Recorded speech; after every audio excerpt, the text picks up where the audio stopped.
There you go. All right, so I can just see you, but which is fine, but I don't mind because okay. So hi everybody. My name's Charlotte Hargreaves, and I'm a reporting officer at Eurofins Forensic Services. Been a reporting officer for just over 20 years, and I've sort of been specialising in sexual offences for probably at least the last sort of 10, 15 years.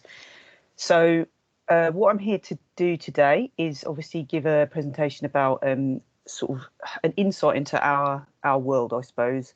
I think it's really helpful for you to kind of have an understanding of what we're doing and kind of the thought processes that we're having whilst we're doing the job, which is very much based on the paperwork we receive from yourselves. So I'm just going to see if that will work. So I'm going to go through sort of obviously what is forensics, what do we do, sort of my day job, that sort of thing, and the things I'm thinking about, like I said. Bless you. What we can test for, some stuff about contamination, preservation, integrity and continuity, just because they're really important aspects to everything that we do. The importance of information and also the importance of context. That's one of the most important things, I think, because in one case, because of the different information that you get and the context of the exhibit, that exhibit might be key, whereas in another case it might not be really that useful to us. So it entirely depends on each case's specific set of circumstances as to whether we think an exhibit can give something that's a useful thing to the case or not. And then I'll run through like the sort of different bits of early evidence and the kits that you can use, and very, very basic how to do that. And a bit about what happens during the forensic medical examination. And then there's some case examples and interpretation issues at the end. But mostly what I'm going to try and do, like I say, is talk about how we think about things, because if I can kind of give you that kind of, at least sort of having those kinds of thought processes, I think that it can help earlier on, because ultimately by the time we come into it, the exhibits are collected and what exists, and we can only test what we've got. But actually, if we start thinking about these issues from an earlier point, there might be other exhibits that could be collected, and actually, you know, some evidence that might have been missed before could potentially be recovered. So obviously, what is forensics? The word forensic actually means pertaining to a court of law, and I always bring this slide up because I think it's a really, really important message to have in the back of your mind when you think about this. Might go for forensics or whatever. Yes, it's about the forensic science that we do because we're forensic scientists, but actually everything that we do, any one of us within this chain, we've got to be doing it to a standard and to a level that can be sort of later interrogated at that kind of court level. You know, the stuff that happens in court it's a bit of a different world, isn't it, court, to what we do in our day jobs. But ultimately, if what we've done isn't good enough to kind of withstand that kind of scrutiny that it gets once it gets to the courtroom, then, you know, we're potentially letting that process down. So that's why, even though it's a really boring thing to talk about continuity, it's so important, because if the defence have got nothing else to go on, there's every chance that they could go for the continuity of an item. And if you go for the continuity and you can manage to find a problem and you can get that kicked out, the evidence relating to that exhibit can get kicked out. So, you know, it's the crux of everything. The end point is the court of law, and so I think it's really important to have that in the back of our minds through everything that we're doing. As like I said, our overriding duty is to the court, and those continuity issues can be really the undoing of a case. The integrity of what all of us are doing is achieved through us being open and honest about what's happened. So, you know, if there's ever an issue, you know, rather than trying not to bring it to light, I think bring it to light as soon as possible for us, because the worst thing that can happen to us is that we actually get to the point where we're in the box giving our evidence and we've made sort of our evaluations based on information we've been given, and then actually something else comes to light right at the end, and that could change the way we think about something. And it's the worst place for that to happen once you get to court. So, you know, if any new information or anything, you know, comes to light, or if there's anything that you think could be relevant, even if it's a small thing, and you don't actually think it's going to be an issue, you know, still tell us, and we can once we know it, we can bring that into our assessments and our evaluations. No forensic scientist wants to overstate the evidence. That's one of the things that, you know, is really drummed into you. you have to be absolutely confident in your level of support for whatever it is you're addressing. So you do not want to be in a situation where new information suddenly kind of can affect that level of support. And ultimately, cases generally come down to addressing an activity. It's not very common these days for people to say that's not my DNA. They might say it to start with, and there might be kind of a process that goes through. But if you find some DNA and it matches someone, as a general rule, there'll be some sort of an acceptance that DNA is theirs. But they'll talk about a different way that it got there compared to, the allegation. Do I need to speak up or anything? Are we okay? Sorry, I put some speakers in. We were a bit quiet in here, but we're sorted now. You sure? Yeah. Okay. Okay, so this is this is also a slide I always bring up, no matter who I'm presenting to, because it's the what am I going to say? It's the kind of the crux of everything that we think about. So every contact leaves a trace is Locard's principle, and it's the first thing we kind of get taught when we're learning to be forensic scientists. So I'm just getting a little bit of feedback.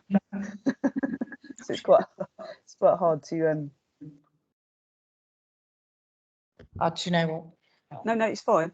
I can cope with it. I just if they can be moved away a little bit, that's fine. I'll just put you on that for now. Is that all right? Can you all hear it all right? Well, I mean, I can speak up really, really loudly. Is that better? Yeah, that's better. I'll sort it out after the next break. Okay, sorry. It was just like I could hear myself reverberating in my own ears. No, that's fine. Okay, so yeah, every contact leaves a trace. So basically, in everything that we're thinking about, obviously there is an initial contact. There's a primary deposition. So if somebody grabs somebody, if somebody assaults somebody, if somebody does something to somebody, there is obviously that initial primary contact. But there's also secondary contacts and tertiary contacts. And obviously these days, actually, secondary transfer is a big thing that we need to be thinking about, because it is a very real thing.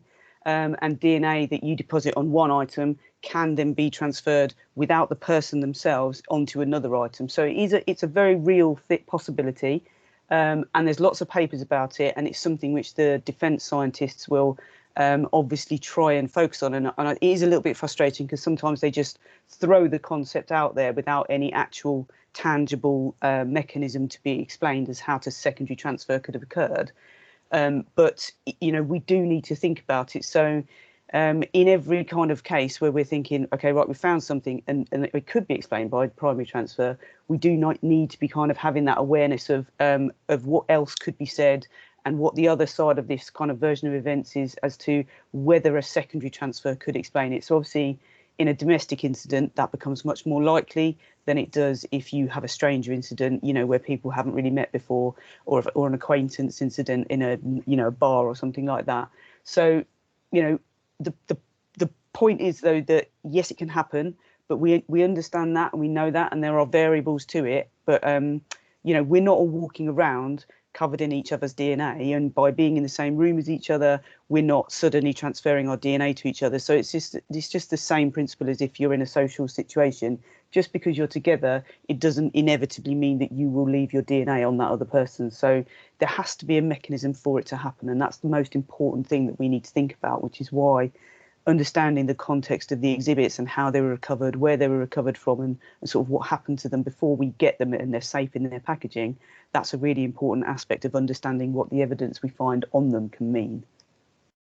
So we think about that principle all the time, and that's the main part of what we're doing when we're assessing a case. So we receive all the paperwork and we read it, and we're thinking, right, where am I going to find some evidence?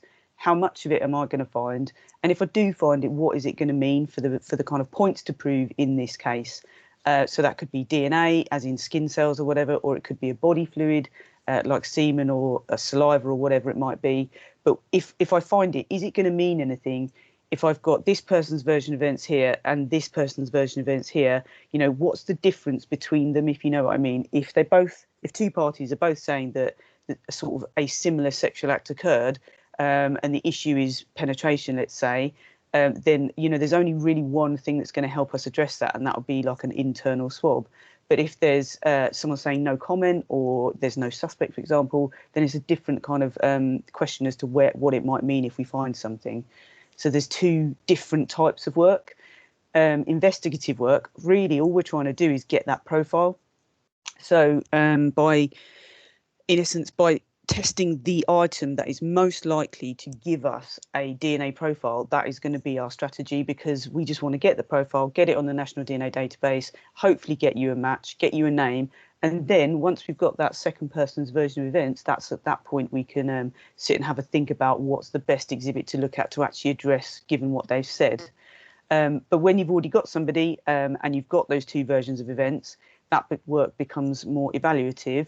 And instead of testing the thing that's most likely to get you a profile, you're testing the thing that's most likely going to give you an evidentially significant result when it comes to addressing the allegation. So you're always weighing up two versions of events against each other. That's how we work. But if there isn't a second version of events, then we work to what the first one is and try and support that one. And then inevitably, in most cases, the second one actually can change. So first of all, it can be it wasn't me, then it can be, or it can be no comment, or then it could be it wasn't me, or then it could be I was there, but it wasn't me that did that. I just did this. And they do change through the course of the case. So that evaluative side of it can be much more complicated. But basically, we do all of that based on the paperwork, because we're not actually obviously interacting with any of these parties. So that information, sort of set of information that we get, like the medical examination forms, copies of the ABEs and things like that, it does give us that kind of insight, and we will sort of set our strategy based on that information. So that in a nutshell, that is what we do. And we are utterly reliant on the information that we get from yourselves. So the MG21s, whilst you may not fill them in yourselves, obviously it's going to be based on handover reports and things that you have done. The first account can be quite important, I think, and certainly in terms of identification of exhibits. When I know it's a very difficult thing, because you're not interviewing somebody and you're not getting a full account. And I understand as well, there seems to be more of a nervousness about asking too much questions, because if it's recorded, then it can be used, if it's different to when the actual ABE is given. So it seems to me to be quite fraught with difficulties, but ultimately a first account will be provided. And one of the things which I think is often sort of missed out on the MG21 in terms of detail is what somebody did sort of immediately after an offence. So if you think about the principle of every contact leaves a trace, you get really good detail about what's happened, but then actually what somebody does immediately next, who they go and hug, where they go and sit, what they go and do, that activity right there, that is going to be one of the biggest things that is going to impact where we find the evidence. Because obviously the obvious things are like they went and had a shower, so they washed it off, or they went and changed their clothes, so the clothing they're in, on the day that when they come to see you isn't the same clothing that the offence happened. Those are quite obvious ones. But one of the case examples I always sort of bring up is there was a case with somebody who they went out on a night out, and they went to a kebab shop afterwards, a group of people, and one of the girls said, "Can I use the bathroom in the back of the kebab shop?" So they let her use the bathroom, and when she was in the bathroom, a man from the kebab shop came in, exposed his penis, forced her to give him oral intercourse, and then kind of left. And she came out, and the first thing that she did was kind of run up to her boyfriend, who was also in that group, and kind of hug him. So her face would have been into his t-shirt. Now that action there is the first contact where her face, which could bear some semen, goes. So that to me makes his t-shirt a really, really key exhibit. But unless we know that happens, or can identify that as an exhibit, then it's not going to get recovered. And obviously in that case it wasn't. And there's no blame in that or anything like that. It's just that's the sort of thing that I'm thinking about, where that first contact happens. By the time the police had come to take an early evidence kit, she'd eaten her kebab and she'd had a drink. Again, no problem with that, but it's going to remove the evidence from the mouth. So you know, there's all these different things that I'm thinking about in quite a basic sort of case as to where could I find the evidence. And for me, I would have loved to have seen that boyfriend's T-shirt just to see if there's anything on it. So we're reviewing the MD21 and all that kind of thing, hopefully getting some kind of insight into what somebody's done afterwards.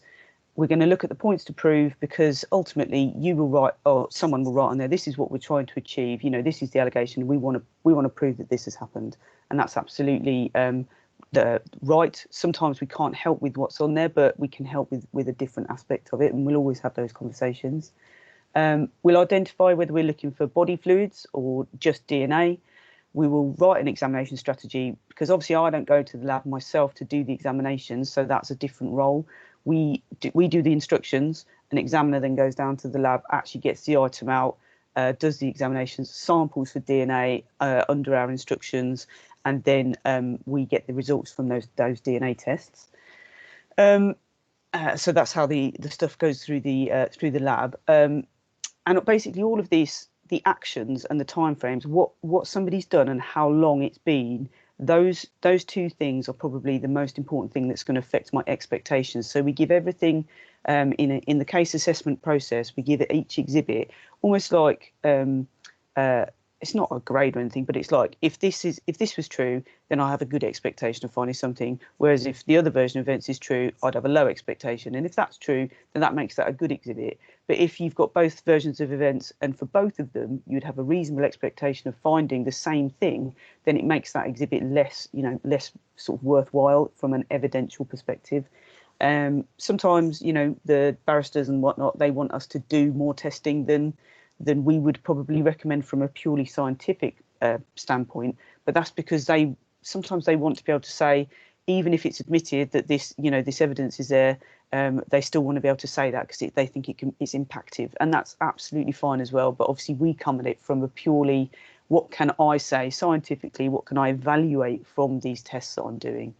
And what we want to do is obviously do the right exhibits first time. So we want to do the exhibit or exhibits that are going to give you the strongest weight of evidence in when it comes to that kind of court situation first time. We don't want to do 10 swabs if we can get the same result from 2 swabs. And that's not about trying to be lazy about it. It's about trying to be smart about it and not wasting police budget, because ultimately there is a budget, and if we can do stuff for, I'm just picking a figure, but for 500 quid instead of 1,500 quid, then theoretically you could get 3 cases through, instead of just the one. And I think that's more important, to kind of like, get the cases through the door and authorised, and kind of do less testing first of all. And if it doesn't work, then we go back and we try again and we do the next sort of step.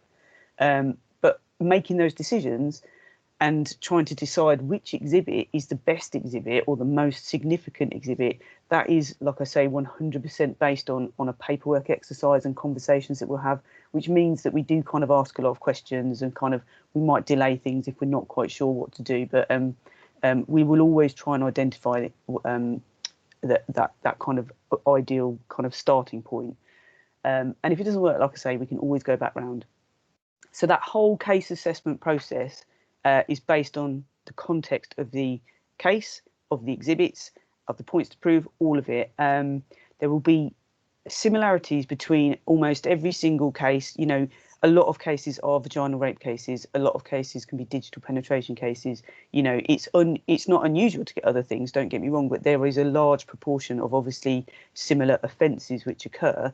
But within the kind of information that surrounds that same act, there will be so many differences, and that's why every case needs its own particular kind of attention to be given to it, to make sure that we are making the right decisions.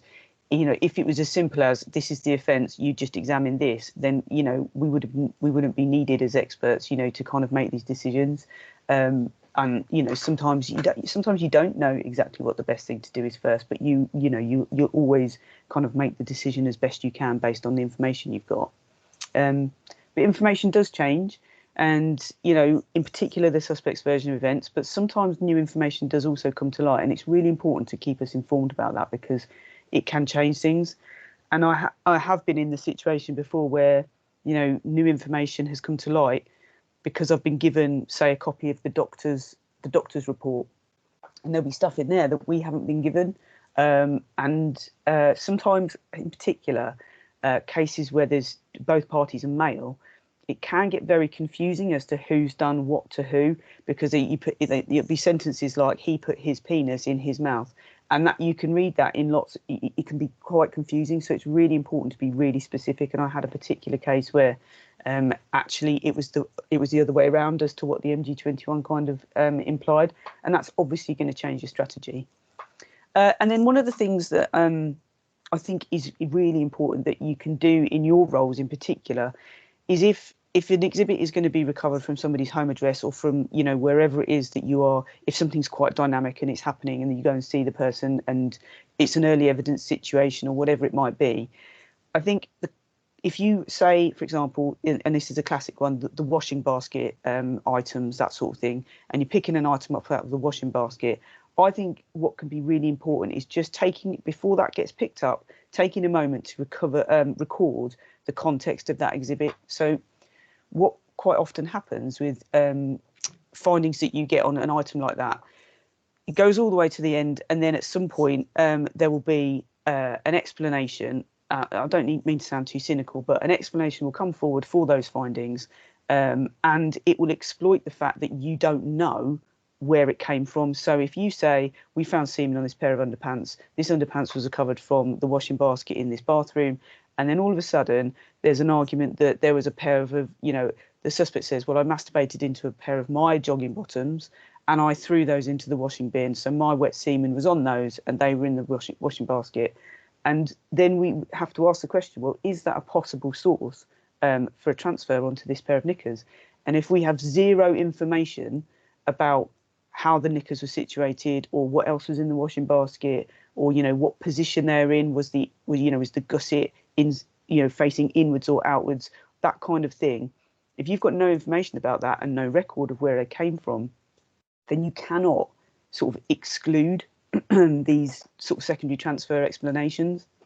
So one of the most important things I think is to kind of, at the time of exhibit recovery, really take that moment to kind of record the context of where it's come from and what could have affected it in its life. You can't talk about what happened to it before it landed in that place where you're going to recover it from, and that will always be something that can get discussed, but you can record exactly how it was recovered at the point that you recover it. So, and what was next to it. I don't need to be given the whole contents of the washing basket.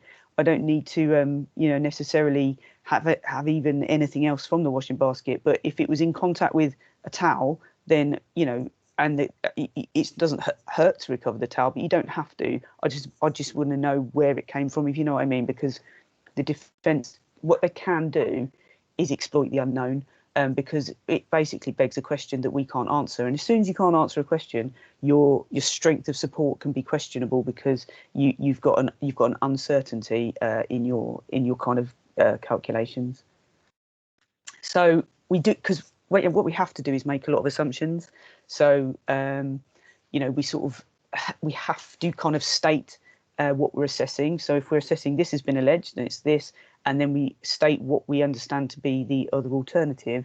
There are a lot of assumptions in that, and the defence can kind of pick up on those assumptions and go, well, you don't know what's happened to this pair of pants. I had a case not that long ago where there was a guy and a girl who obviously were kind of going out, and he was in his early 20s and she was sort of 15, and he picked her up from school. They went back to his house. This is what she said.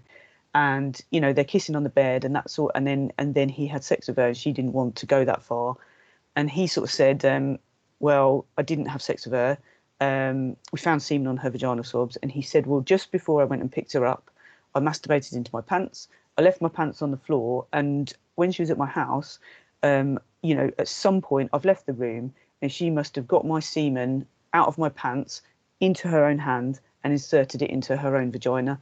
Now, that it's not ridiculous, but it is a little bit ridiculous. But is it physically possible to do? If there was some semen still wet on the pants and she could get some onto her hand and she did insert her hand into her vagina, is it possible that you could get that kind of transfer into her vagina? and whilst it seems unlikely, you get to the point where you have to concede, it could be possible, depending on, you know, how much semen you find. So what we did then is he said he never got his penis out, so we went back to his penile swabs, and we found her DNA on his penile swabs. So that gave us this two-way transfer. So you know, that really helped us kind of sort of cement the evidence, I suppose, in that particular case. But that's what I mean by exploiting the unknown.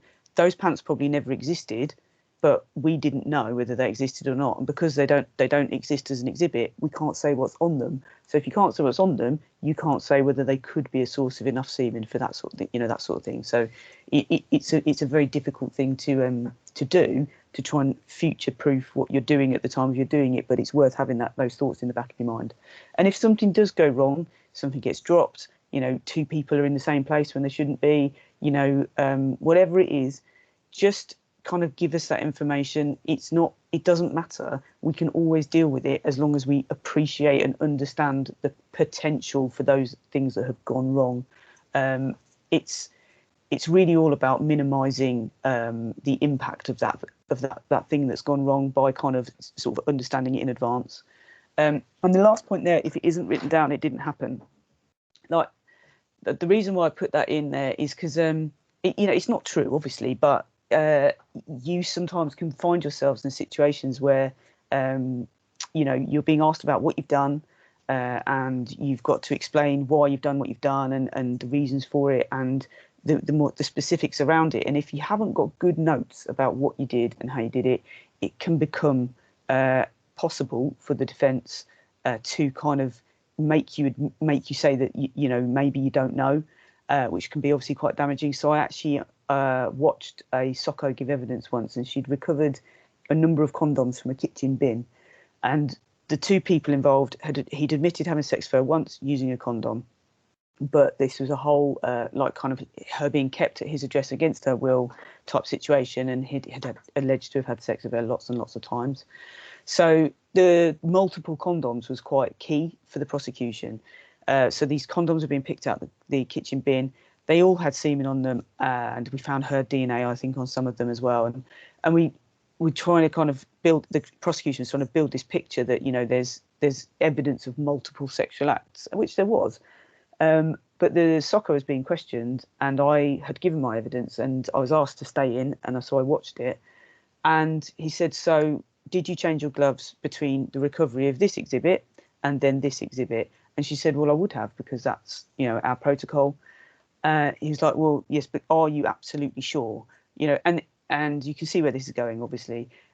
She was like, "Yes," you know, started out very confident. Yes, that's the protocol. I would have done that. And he just kept on and on and on. So how do you know? How can you be so sure that you absolutely did, and that you did not transfer evidence from this item to this item? And if I'm honest, you know, it was horrific to watch. And he got her in the end to say, "I don't know." So, you know, once she'd said that, you know, he was, you know, gleeful. And it's such a frustrating situation, because, you know, he basically got her to admit that she didn't know, and she did know, really, but she hadn't got anything in her pocket notebook or anything to kind of just give her that kind of edge of confidence that she absolutely would have changed her gloves. And I think gloves at crime scenes, and Socko's wearing gloves and all the rest of it. There's a few papers now about how latex gloves are actually quite a reasonable vector. They're not absorbent, so if you get something kind of grotty on them, like, you know, you picked up a semen stained item, and you could therefore have something on your gloves. There's a paper that exists that the defence certainly focus on quite a lot, that sort of says, yes, that glove then is a reasonable source of that person's, you know, DNA, even semen if it was wet, and it could transfer onto another item. So, you know, we do have to be super careful about those things. And I think all it takes, I think, is just like a little note in your notebooks to sort of say, you know, I followed our procedures. So you know what your procedures are, and if your procedures are you change your gloves between exhibits, then you know you've done that, and it just, you know that you did it. Unfortunately, I mean, I've even recently seen a statement from a defence scientist who said, you know, I'm not content, you know, to agree with the evaluations of whoever the scientist was at Eurofins, because I don't know that the Socko, you know, definitely changed their gloves between the recovery of this one and this one. And the SOCO wrote a statement saying, I have followed the procedures, I took every measure available to me to reduce the possibility of cross-contamination between exhibits. I think it sort of laid it out, and the defence scientist still said, well, that doesn't tell me that you absolutely did change your gloves between those two exhibits. So you have to be prepared for those kinds of arguments in this day and age, really, because it's going to potentially come up. So if you're there recovering things, you've got to cover yourself from that kind of aspect. So in summary, obviously, just never underestimate being that first point. It's such an important contact, and your insight in that moment and potential for identifying useful exhibits, in the context of that moment is, nobody else gets that. I always say this to the examiners at work, they're the ones that get the exhibit out of the bag. Nobody else is kind of doing that. So if something is unusual or if something needs to happen that isn't in my instructions, it's their job to kind of deal with that as it happens. And it's the same, that first interaction can be so important. So it should never be underestimated how important that moment is as to how things can go in a case. And I think that understanding the kind of wider forensic issues that we've been talking about, and it's sort of understanding every contact leaves a trace, that kind of thing, that could help, I hope, in identifying the less obvious stuff. Because if we're always thinking about where could evidence have gone, everyone gets excellent information about, the lead up to an incident. It's that, like I say, it's that key time is immediately afterwards. Where did stuff go? Where is the evidence kind of going? It's like when you, tread in dog poo and then you walk it through your house. There's a trail, but it gets less and less and less. But at some point, there's a point where there's none, but there's quite a few transfers in between which we could still find something in. And in summary, if it doesn't exist, we can't examine it. So I can have all these thoughts, but if I don't get involved until 2 months after something happens, which is not uncommon, by the time everything's been collected and the actual submission comes in, it's far too late by then for me to say, oh, what about collecting this, or what about pajamas, or did you swap the carpet from the home address or whatever?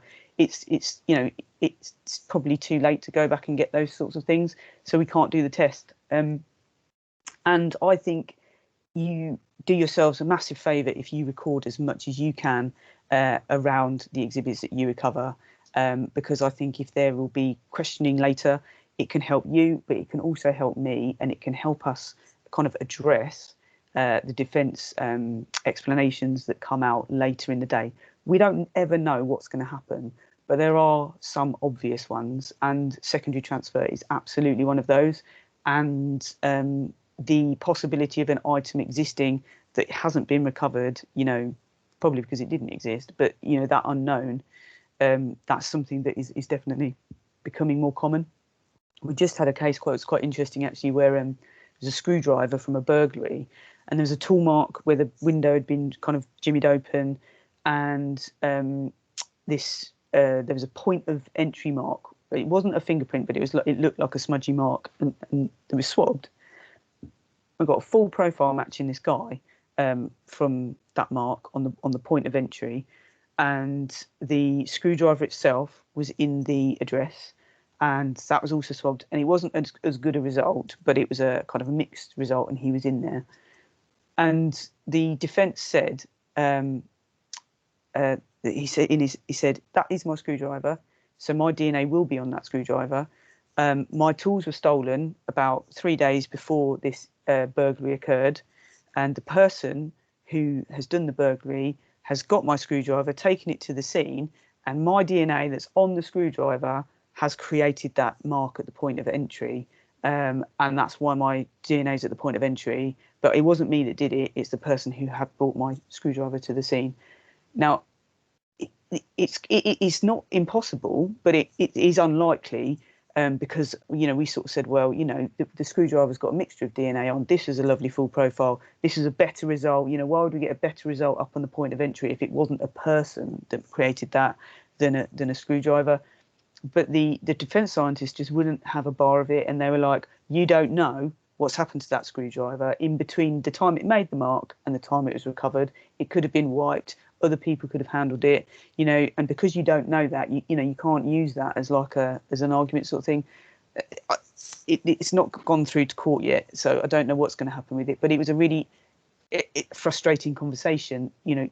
Again, that kind of exploitation of the unknown aspects, meaning that we can't evaluate what we found. But I'm sorry, I can evaluate a full profile on a point of entry mark, you know, every day of the week, and I'm going to do that. And I'm never gonna just let this concept of secondary transfer stop us from, not me personally, but as a company, we are never going to kind of stop evaluating stuff to the best of our ability, because I think that is our absolute duty to do so. And stuff's still advancing. We don't know what we're going to be able to do in the future. You know, today we're looking at tapings that in the 80s and 90s were recovered from garments for fibre transfer. And now we're looking at them for semen, because, you you realise that, well, if you taped an item for, fibre transfer, you could recover some of the semen on that. And you can, because we're getting really good results from it. But we don't know what's going to be available to us in the future. So, you know, it's really important to kind of treat everything in the right way, get everything stored, preserved and packaged appropriately, so that in the future we can come back to these exhibits. And so I'm just going to run through what we can test for, and then after that we'll have a quick break. So standard kind of stuff, obviously blood. You know, we can look for blood. You can see blood. You can look for patterns in blood.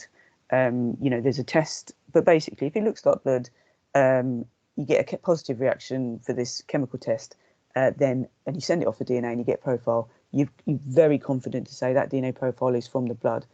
It does get sometimes a little bit complicated when you get mixtures of DNA results, and you've got the wearer of a garment and the blood stain, and you have to sort of say, well, whose DNA is from the shirt itself and whose DNA is from the blood. But you know, you expect to get the wearer of a garment, so you can normally say, if you take that person out, what's left has come from the blood, so that's fine. Blood in sexual offences it's not as common as other body fluids like semen and saliva, but there are cases where it can be quite common. There is no test for menstrual blood, and that's one of the questions that comes up quite often. There isn't a test for it. You know, it will test the same as any other kind of blood, you know, from an injury, you know, on your hand as to your vagina or menstrual. It's all the same for the limits of the tests that we can do. So if it did become particularly important about that, there might be academia that could kind of give you some sort of insight into that. But in terms of our testing, you know, that will meet the standards that kind of our regulatory bodies require, there is no test for that. So, but that doesn't mean we can't still think about whether, if somebody was menstruating at the time, you know, that's a different transfer that could go on. You know, you're looking for, you know, something on fingernails, you know, or if somebody gets something on their hand, what they're probably going to do afterwards is, you know, wipe it. They might wipe it down on the leg. They might just wipe it off. And people do that without even thinking about it. So if you think about what your natural reaction is to getting something on yourself, you know, you can go look for it somewhere else.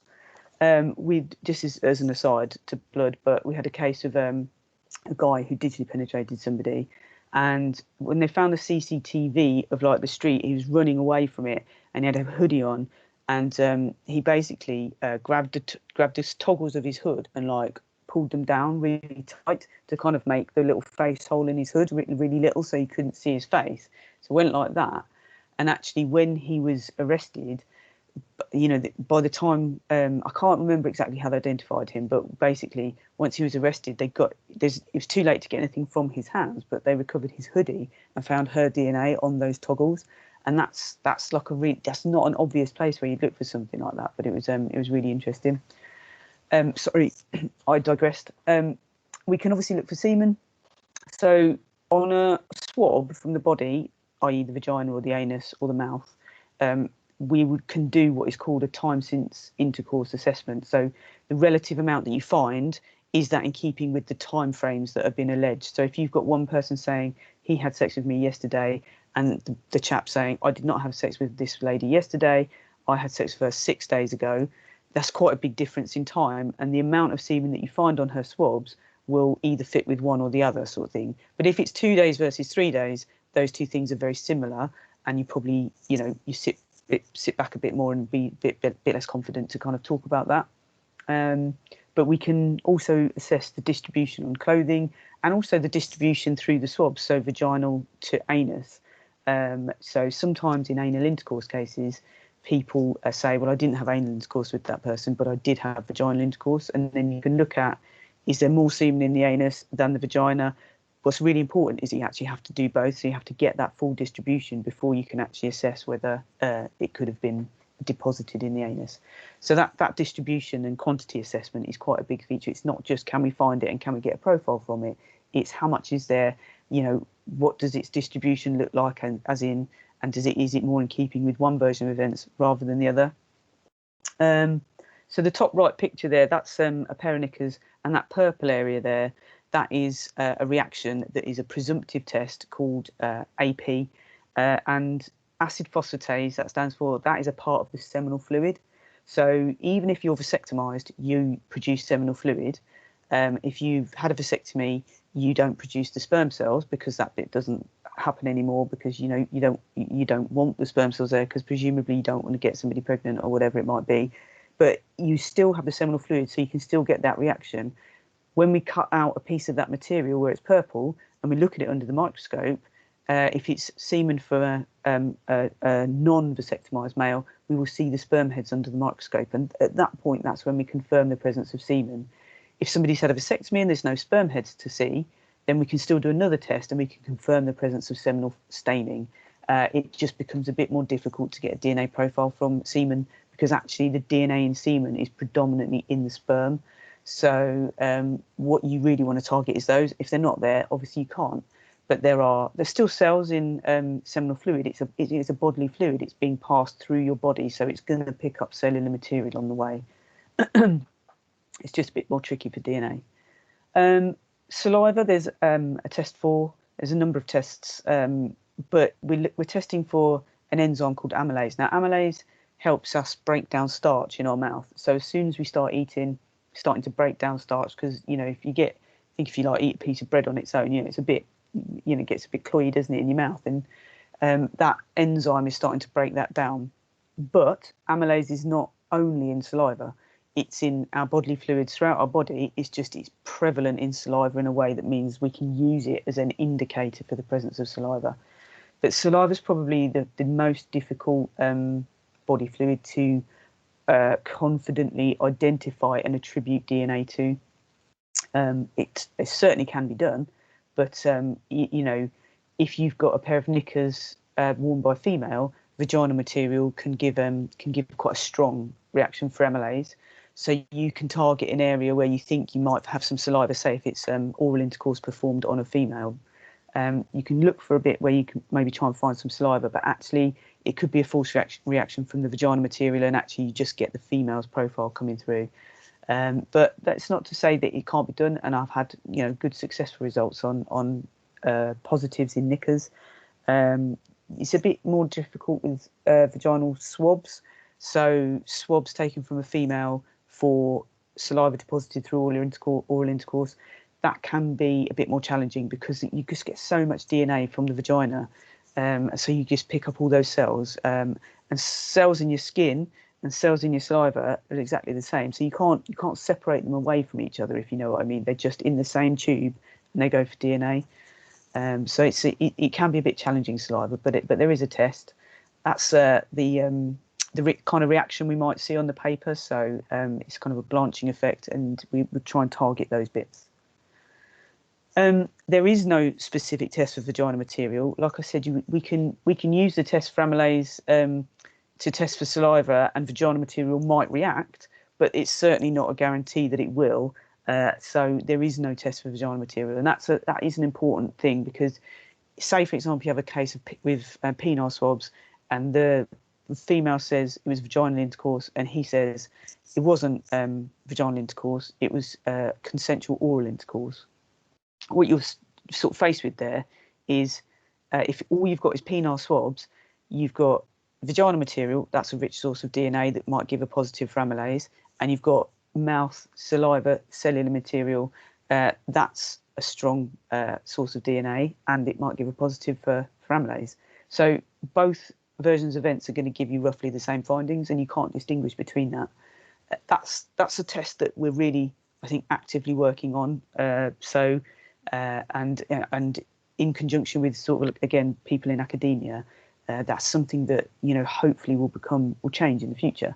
But we're not there just yet. And then urine and feces, obviously, themselves as bodily fluids, they are not rich sources of DNA. They're excretory products that our body says, I don't want you in me anymore. And they don't have a function that would mean that they carry cellular material within them. But because they are passed from the body, there is a chance that you could get some DNA within them. But if somebody's urinated on during an incident, and so their top or sort of the trousers or whatever has urine all on it, we can absolutely do a test to say, is there urine on the clothing? We can smell it. We can do a test that gives a positive reaction. But when it comes to the DNA testing, there's going to be a challenge there because it's quite dispersed over the clothing. And the more clothing you cut out to kind of pick up the DNA that's in that, the more of the person whose clothing it is you're going to pick up. So there's going to be way more cells from me wearing this T-shirt than if somebody does a wee on me and there's a few of their cells dispersed over my T-shirt. You know, it's going to be very, very challenging. So we can talk about the presence, but attributing body fluids like urine and feces to a specific person is actually quite challenging. Feces, again, you can see it and you can smell it. That's called organoleptic testing. There is a chemical test as well. You probably use it for maybe something like a penile swab, where you might get a much smaller amount of feces. I recently did some testing on a sex toy that was like beads with little bits of plastic between them. And there was some sort of brown staining around the kind of join between the two beads, and we thought it might be feces, but it didn't test positive. But you can do testing, but you know, again, saying that is from a specific person can be quite challenging. But we can say it's there. And then there's obviously DNA testing. So everyone should have a rough idea, you know, about what DNA testing is. But just to give you a little insight into it, there's some pictures of it, but it's important to stress that there are two different types of DNA that are used quite commonly these days. So this is standard DNA testing. It's where you're looking at your DNA profile, and your DNA profile comes from your mum and your dad. So you inherit half of your DNA from your mum and half from your dad. And when the sperm and the egg fuse basically to create the fetus, that's half of the DNA in each of those things. And if the sperm is a sperm that carries an X chromosome, you will be a girl. And if the sperm carries a Y chromosome, you'll be a boy. And that's why there's effectively a 50-50 chance of having a boy or a girl, because half the man's sperm are X and half the man's sperm are Y. And it's just luck of the draw as to which one, you know, fertilizes the egg. So this is a profile from a boy, because in the top left on the blue, you can see there's an X peak and a Y peak. So it's a male. And then at every other area, there are two peaks. And that is one from your mum and one from your dad. And basically those peaks get given a number. That number is based on how big they are. And that is all a DNA profile is. It is a string of numbers. You know, it's just, we know the area and we know the numbers. We get that from a reference profile. So that would have come from a mouth scrape from a person, you know, a DNA elimination sample. And then you have a crime stain. And basically, if the numbers are the same, that person could be a source of the DNA. If they're different, they couldn't. And it really is that simple when it comes to kind of just single source DNA profiles. It either matches or it doesn't. If it does, there could be a source. So that's sort of what one looks like. You don't really need to know that, but I think it just sort of helps explain just what they are. And this is just in case it ever comes up. There's older types of testing. Today we use DNA 17, but before that there was SGM plus and SGM. What the message here is that they are completely compatible. You can compare one to the other. There's no problem about that. But what you've got with DNA 17 is the uncircled areas. They're the extra bits that we now look at. And if you've got an old reference sample on the database that's SGM or SGM plus, you don't know whether the person matches at those extra bits. And I would imagine any defence person in their right mind is going to say, well, you don't know. We can still give you a statistic on that, but you know they're going to want that full comparison to be done. So you know that's why reference samples, if somebody's not got a new sample, we're still going to want one. And then there is YSTR DNA testing. So it's not mainstream as in like every single case or anything, but 100% since I've been doing it since 2000 14, I think. And, you know, it is absolutely becoming more and more and more common to consider in sexual offences YSTRs. So say, for example, a case of digital penetration, and you have vaginal swabs. You look at them for semen and you don't find any semen. Before YSTRs kind of became mainstream, in most cases, that would be the end of it. Didn't find any semen, not going to do no DNA testing, because if you don't find semen and you send it DNA, you're just going to get the person whose vagina it is. Because you're just testing the cells, and there's billions of girl cells, and there might be a few boy cells in there, but you're just not going to be able to find them. What YSTRs does is it targets specific regions on the Y chromosome. So that picture I just showed you had a Y peak. I mean bits on that peak, so it's completely different testing. And every man whose Y chromosome is in their genetic code, they got that from their dad. So a dad and a son, that man's son, grandson, brothers of any of these males, you all have the same Y chromosome, so you'll have the same YSTR profile. So, if you're talking, did dad do it or did Uncle Tony do it, dad's brother, it's not going to help you in any way whatsoever. But if it was, did this male or this male's DNA get deposited and they're completely unrelated, then it can be extremely useful. And if you can test for YSTRs on a vaginal swab, it doesn't matter how many girl cells are in the vagina, those cells don't have a Y chromosome in them, so the testing utterly ignores them. It only seeks out the Y chromosomes. So if there's 10 male cells in 7 billion girl cells, it doesn't matter. It's only going to test the boys' ones. So that's where it's a really useful tool for, because a large proportion of sexual offences are against a female.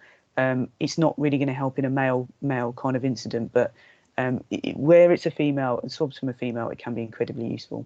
So that's just showing you how that Y chromosome is passed down, that male line. So it's an important thing to think about, because sometimes cases get very complicated with domestic setups and family setups, and sometimes people think that there's been cases where people have been told that they're the son of somebody, but it turns out they're not the son of somebody, and there's some ethical issues around that. But ultimately, if you're in the same male line, you've got the same profile, and that's what it looks like. It's just one peak at all of those areas. There's 23 areas, and there's only one because it's only from one of your parents, so it's just from your dad. And obviously, girls don't have it, so it's an incredibly useful tool, like I say. And then there's some stuff that we look for less commonly. So damage is something that we can certainly assess, but the question often becomes who created it, and that's where it becomes a bit difficult sometimes. So you can do assessments for, does this material look cut or ripped? You can do assessments for, does this damage look like general wear and tear, or does it look recent? So you can look at the fibres of the garments and sort of say whether they look like they've been through a washing machine wash. They become more matted together rather than being quite like nicely clean and frayed. You can look at it and you can assess the damage, and you can have an idea in your head about how much force that required. But it's very difficult to talk about force, because force to you and me might be different. Forceful, the word forceful can mean a lot of things to a lot of different people, can't it? And we are not in a position of actually doing any kind of physics, like sort of measurements of force, as in a slight press, a strong shove. It's very, very difficult to kind of talk about force. So it's useful, but it is more commonly used in things like murders where there's been stabbings or puncture wounds, things like that. Like what kind of implement created a piece of damage or something like that. But there are cases, obviously sexual offence cases, where stuff can be discussed, and I have done it a few times. But I had one case in particular where, and this is where my message about damage is not to judge it, I suppose. So I had a case where this girl said, well, that happened, I pushed back on the bed, and my knickers were ripped sort of off me. And I can assure you that if you have a pair of well-made knickers, it's incredibly hard to rip them off someone. We do these damage workshops at work, and you kind of try and yank stuff off each other, and it's very, very difficult. But in this particular case, got the knickers out, had a look at them, and the damage wasn't down the seam at the side. It was about this far, about 2 inches away from the seam, and it went from waistband to leg hole, and it was straight through like a rip. And if I'm honest, it's quite a long time ago, so I was quite young in my career, and I really just saw off the bat, there's no way that that's happened from, you know, being ripped. It didn't look right to me. So you know, whatever, we did our tests and everything, and I wrote some notes about it, and ultimately you have to do testing to work out if something could have caused it. So what we did was, once we'd done all the other testing, is I wore a scene suit. My colleague Steve was with me, and we found a similar pair of knickers, and I laid on the floor. He got them, and I put them on over the scene suit, and he tried to rip them off me, and he could not get these knickers. He physically lifted me off the ground in this pair of like sort of similar knickers. I'm thinking, yeah, no way did this happen the way that's been sort of said. And then we got the knickers from the case, put them on over the scene suit. I held together the side that was already ripped, and he put some welly into it, and he gave it a good old tug, and he went like that. And the other side literally ripped in exactly the same way, very, very easily. And honestly, we were amazed. We sort of, you take a step back and you go like, you know, I'm very surprised that this has happened, but it has happened, and it completely changed the way that you think about it then, because it was so easy to recreate that kind of damage. And that's such an important message: is damage should never be kind of, you know, like judged in its initial appearance, because it can behave very oddly, and you have to do tests on the specific item because you don't know how that item is going to behave compared to another one. So you know, it's a really interesting area, but it is obviously less commonly used. Fibres also less commonly done, but when it's done, it can be incredibly useful. So there are some very famous cases which fibres have been really the crux of it. One I think was Holly and Jessica. That was a fibres kind of case. I forgot. I can't remember now where it was now, but I'm sure everyone knows what I mean. And then also there was a case who's known as the M25 rapist, because it was a long time ago now, but he raped a number of women in areas around the M25. And when he was arrested, he the first one, he was a full profile, and it got loaded on a database, and he didn't. There was no matches. And then they'd done a crime watch about it, and he became a bit more aware. And then eventually, when they did arrest him, he was found basically that he was a railway worker, and that's why he was travelling around all these different areas. And he had a really bright fluorescent jacket, and he also had these bright pink curtains in his home, like big pink velour curtains. And they linked fibres from his fluorescent coat and those pink curtains to a number of the ladies, and the fibre evidence was overwhelming in that case. One of my cases is this one. So this was a guy who assaulted 2 females up in Birmingham, and they were both effectively homeless. They weren't prostitutes, but, you know, I think, you know, lived a certain way. One of them had a boyfriend though, and she'd had sex with him, and she sort of had his semen in her vagina, on her clothing, on her knickers, sort of in a way that you couldn't possibly sort of detect anybody else. And also her clothing was very dirty because of her kind of situation. So it was incredibly hard to get a good DNA profile from any of those bits of clothing from her. When he was eventually arrested through a different case, I think, but we've got this capture from CCTV, and they went to where he lived and got this hat, and they linked that hat to both of the victims that were my cases, and the findings provided strong support for the fibres from that hat being linked to those ladies. And like I said, there was some other CCTV about it, which is very useful to see CCTV, because you get a real insight into actually where contacts occur. But you know, like I say, the DNA side of it was very challenging, so fibres was the way to go. And I won't read all the rest out of them, but you know, obviously gunshot residues, debris, hairs, all that different stuff. People do them. They're just much less common. And I think if you've got a case where that's required, then we'll talk about it.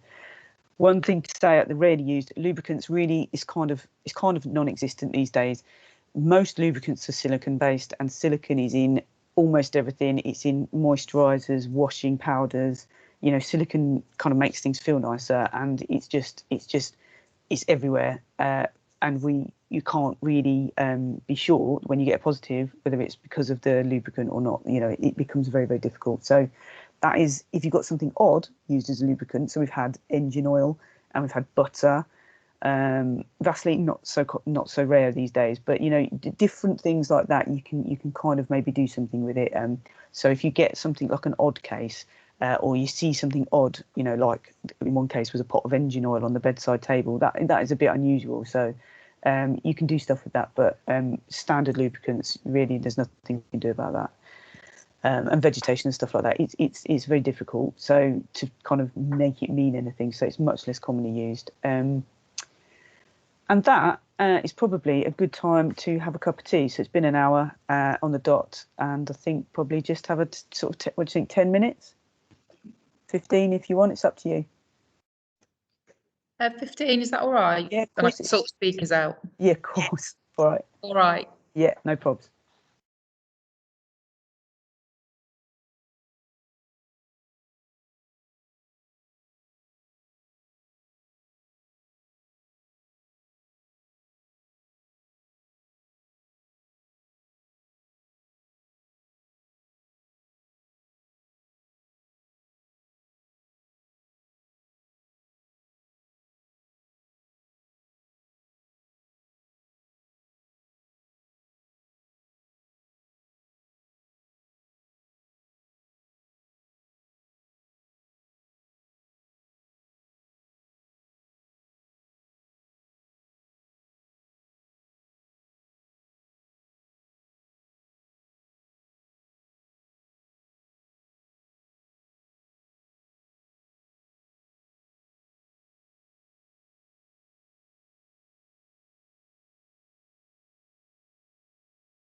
Don't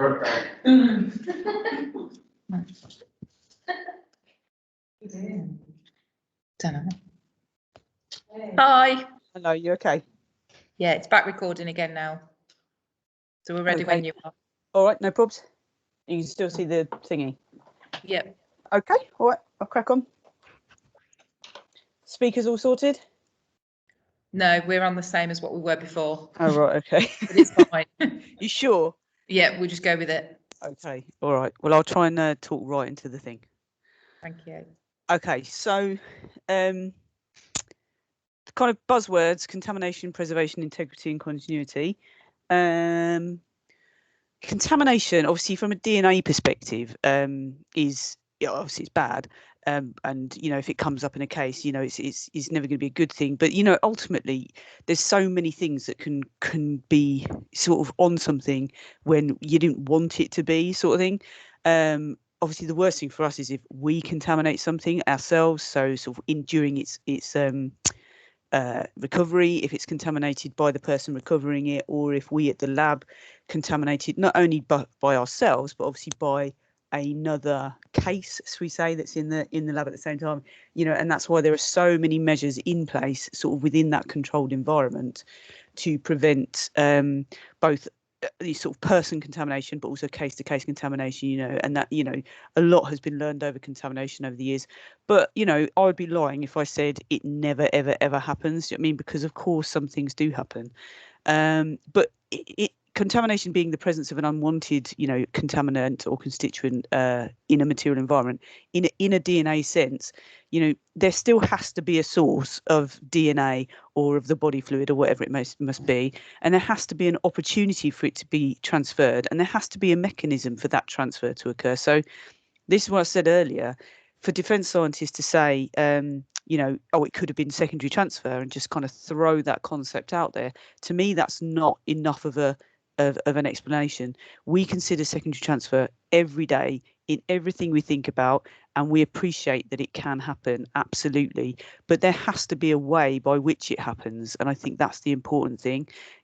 Just because it can happen, it doesn't mean it is as likely to explain the findings as a primary transfer, that's as what's been alleged. So that's a really important thing. So, contamination, yes, it can happen.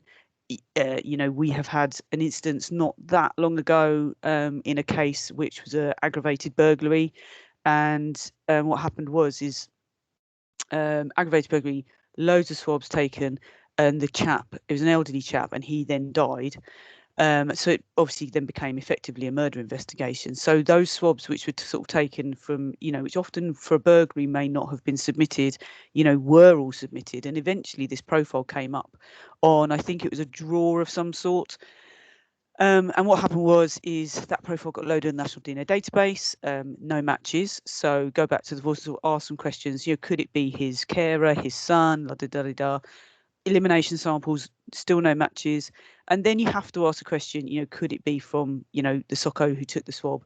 And actually that question was asked, and the SOCO's name on the swab was a female. So that was kind of sort of ended that line of questioning. In the meantime, what's happening is in the same force, but a different case, a profile which was to do with a vehicle crime of some sort, and a swab from a vehicle, theft of a vehicle or something like that. Swab from a vehicle got a result.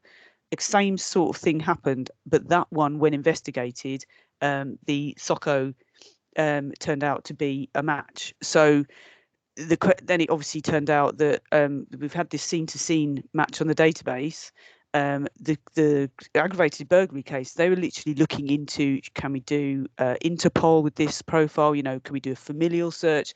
They were about to invest a reasonable amount of money in this profile, but actually, when it came down to it, as it was just about to get going, the scene-to-scene match happened, and the result of the investigation into the other one was kind of revealed, and it turned out that the SOCO in the other case was at the first scene, but obviously just assisting the female SOCO whose name was on the swabs. So they weren't directly taking the swabs, but they were there assisting, and so had managed to contaminate them. I don't quite know how, and there's no blame being apportioned. I'm just using it as an example to say that things can happen, and we just have to be as careful as we can be to try and prevent that from happening. But make no mistake about it, there still has to be a source of DNA available.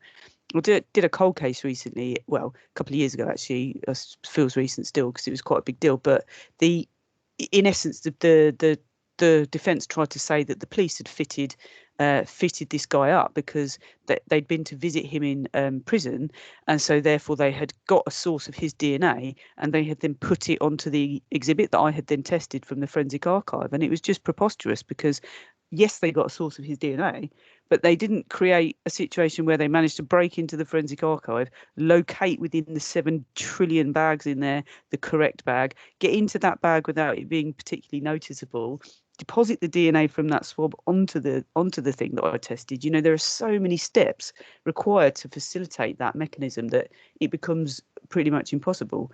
And obviously, that didn't go down very well, but it's it's something that people will try and kind of potentially use, but you've got to still have that mechanism.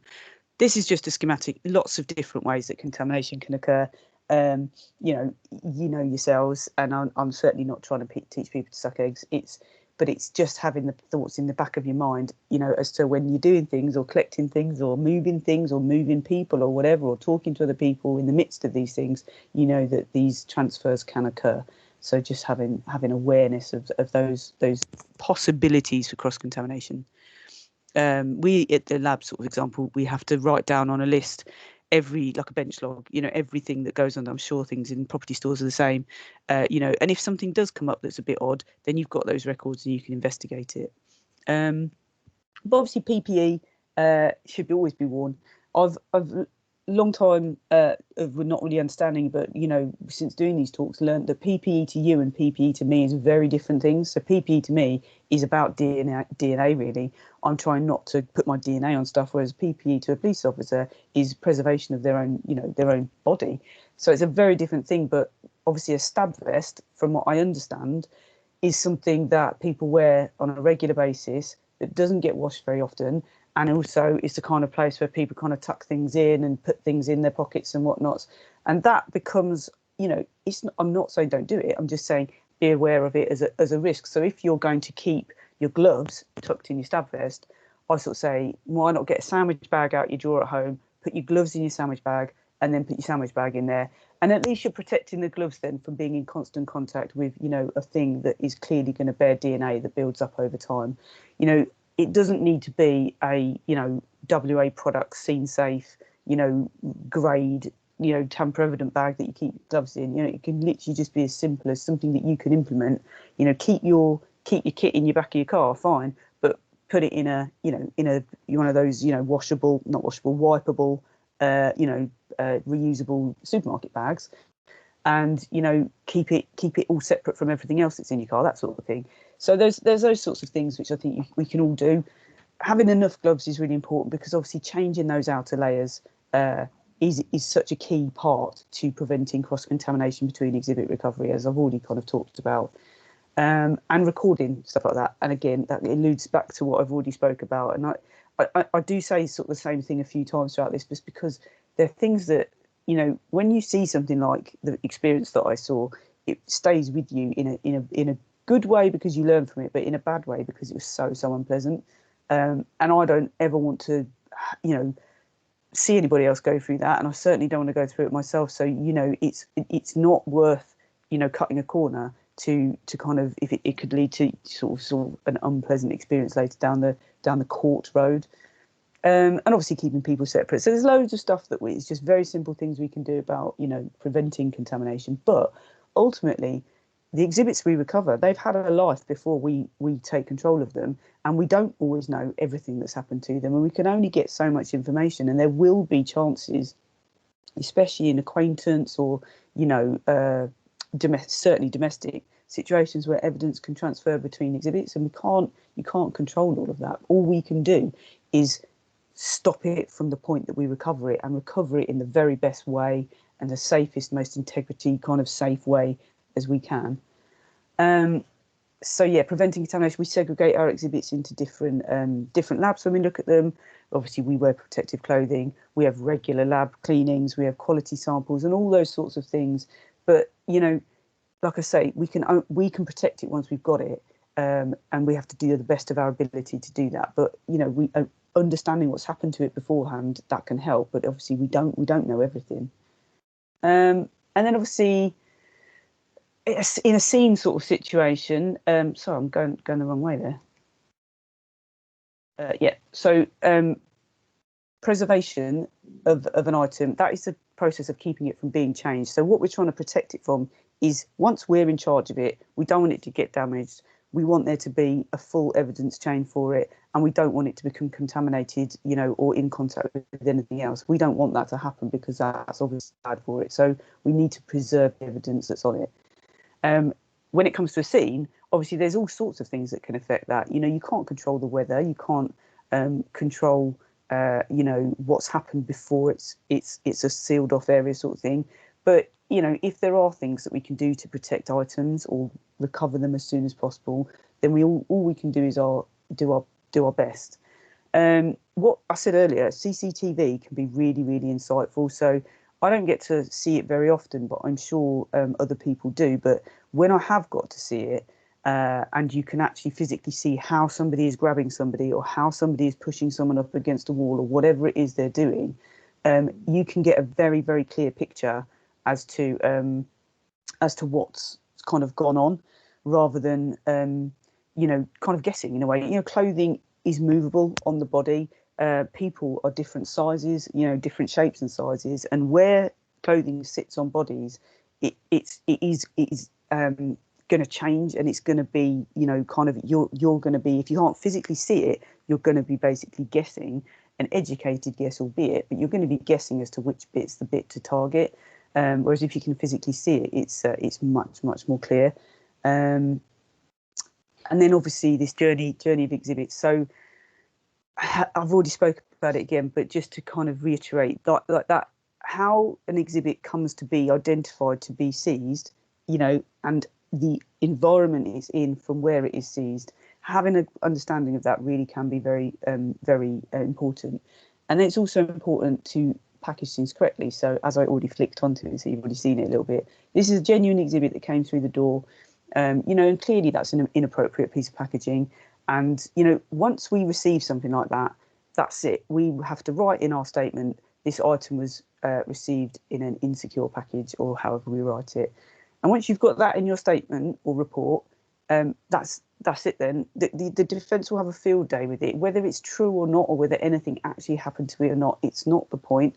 They can just have a field day with it and basically devalue anything that's found on that item, because it's in a package that anybody could have done anything to.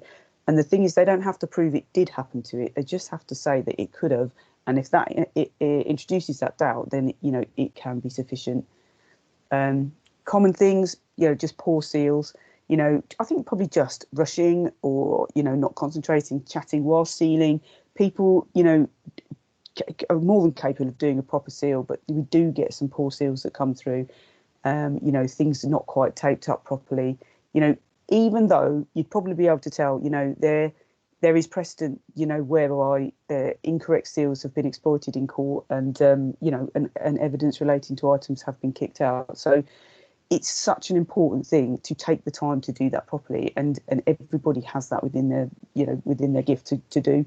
And just like I say, casting that doubt, that can be enough. Unsealed tamper-evident bags, that's a big one. So I say this to the doctors, who obviously take a lot of the swabs, but obviously you will take swabs as well.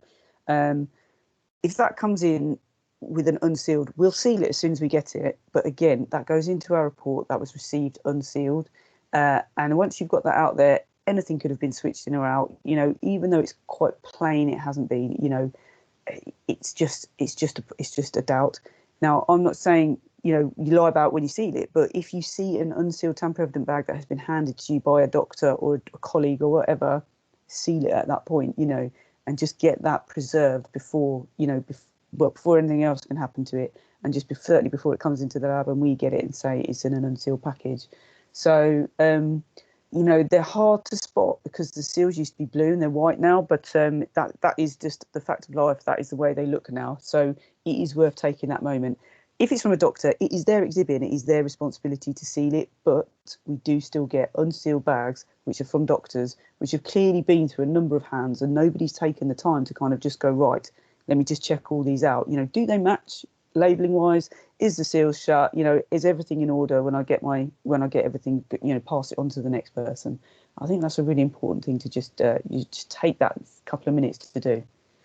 And then, little holes like that, that's probably been caused in transit. These bags get chucked around by couriers, you put in the back of police vans, put in the back of big transit vans.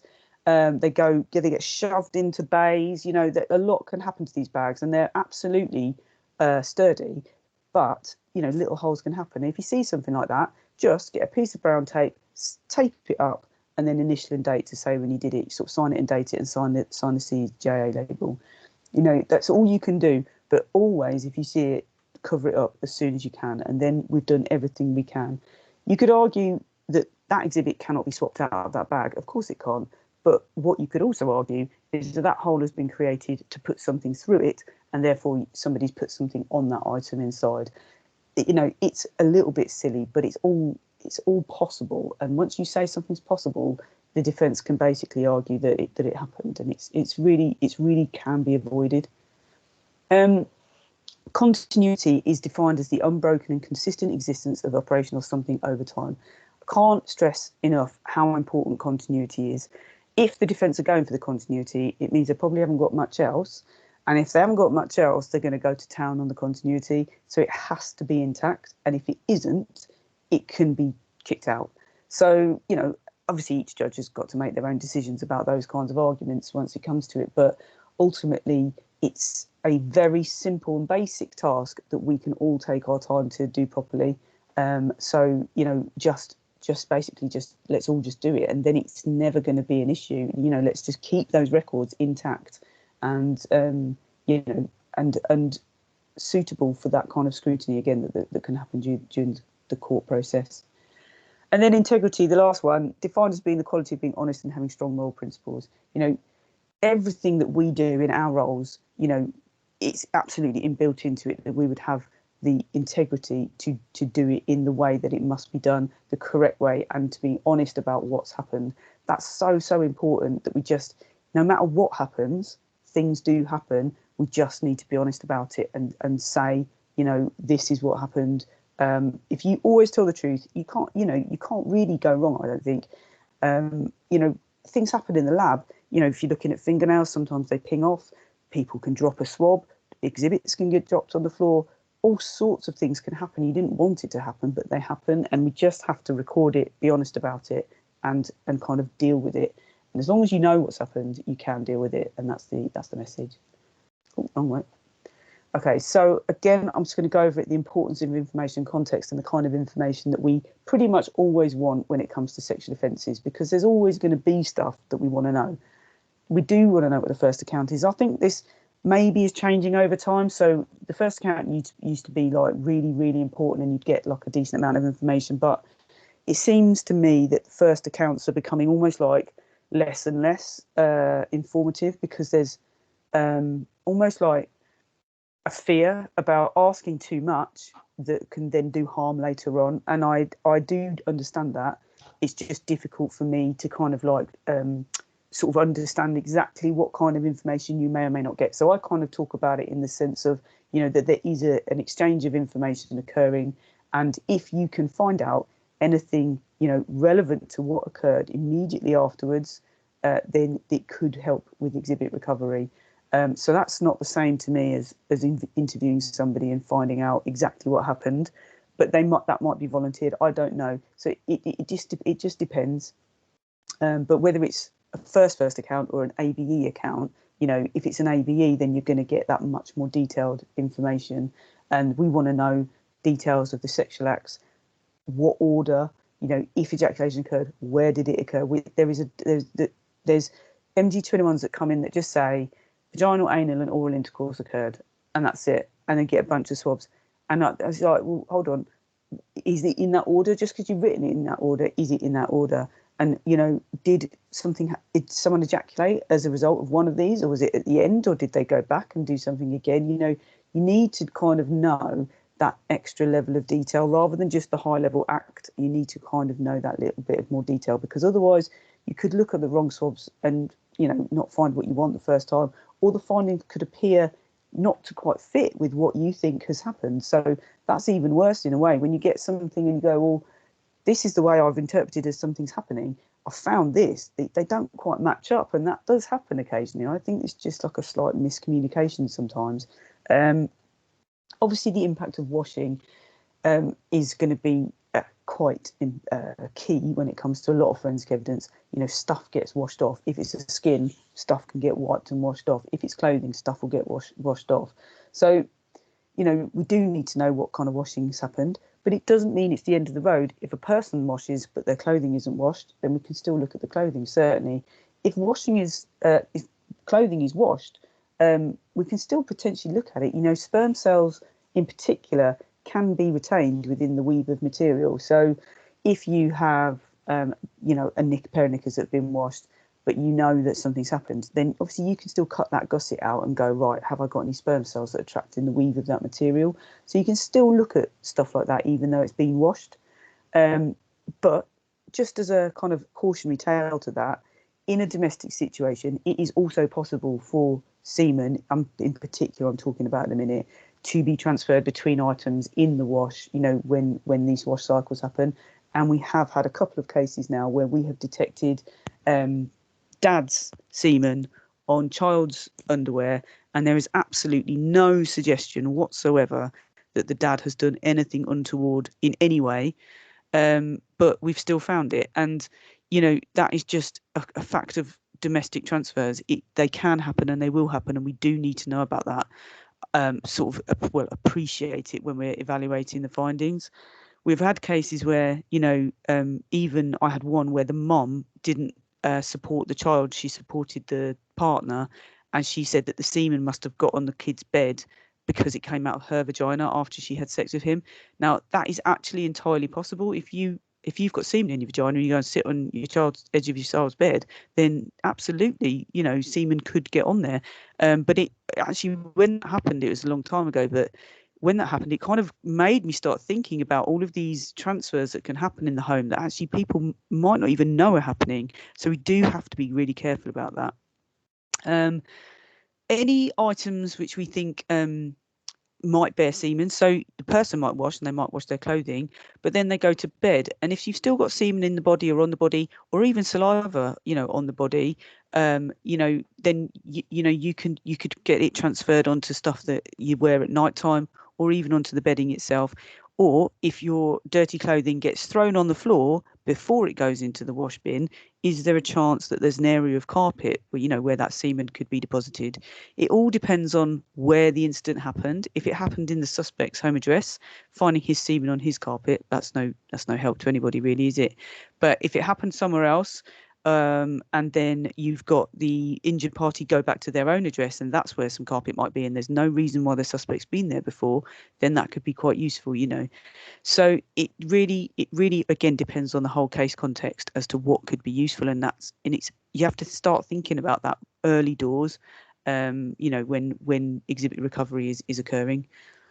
And we also always pretty much want the FME paperwork. So there's some pictures of FME paperwork later on of good sort of examples of where it's not been filled in properly. But if it's filled in properly, that is an incredible source of really good information. And I was in a meeting yesterday, in fact, with doctors, talking about how important the information is, but sometimes you don't know the answers, and sometimes people won't give the answers. If someone doesn't know what's happened, someone doesn't know what's happened. It is what it is. But one of the things that we always say is that on a piece of paperwork that we get, if it doesn't say we don't know, it doesn't mean that it's not known somewhere.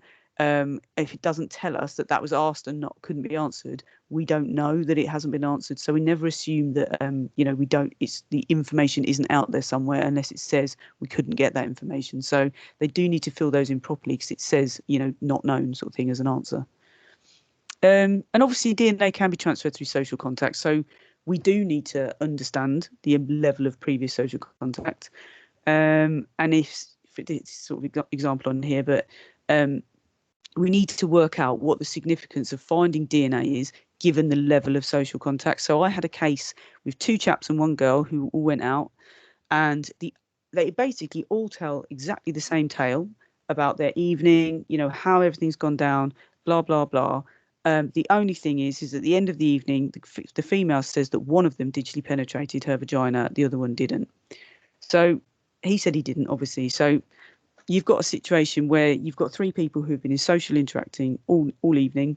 They've all, you know, drank together. They've all just sort of sat together. They've talked together. There's definitely opportunities for DNA transfer, but you've got one alleged to have assaulted her and one who hasn't.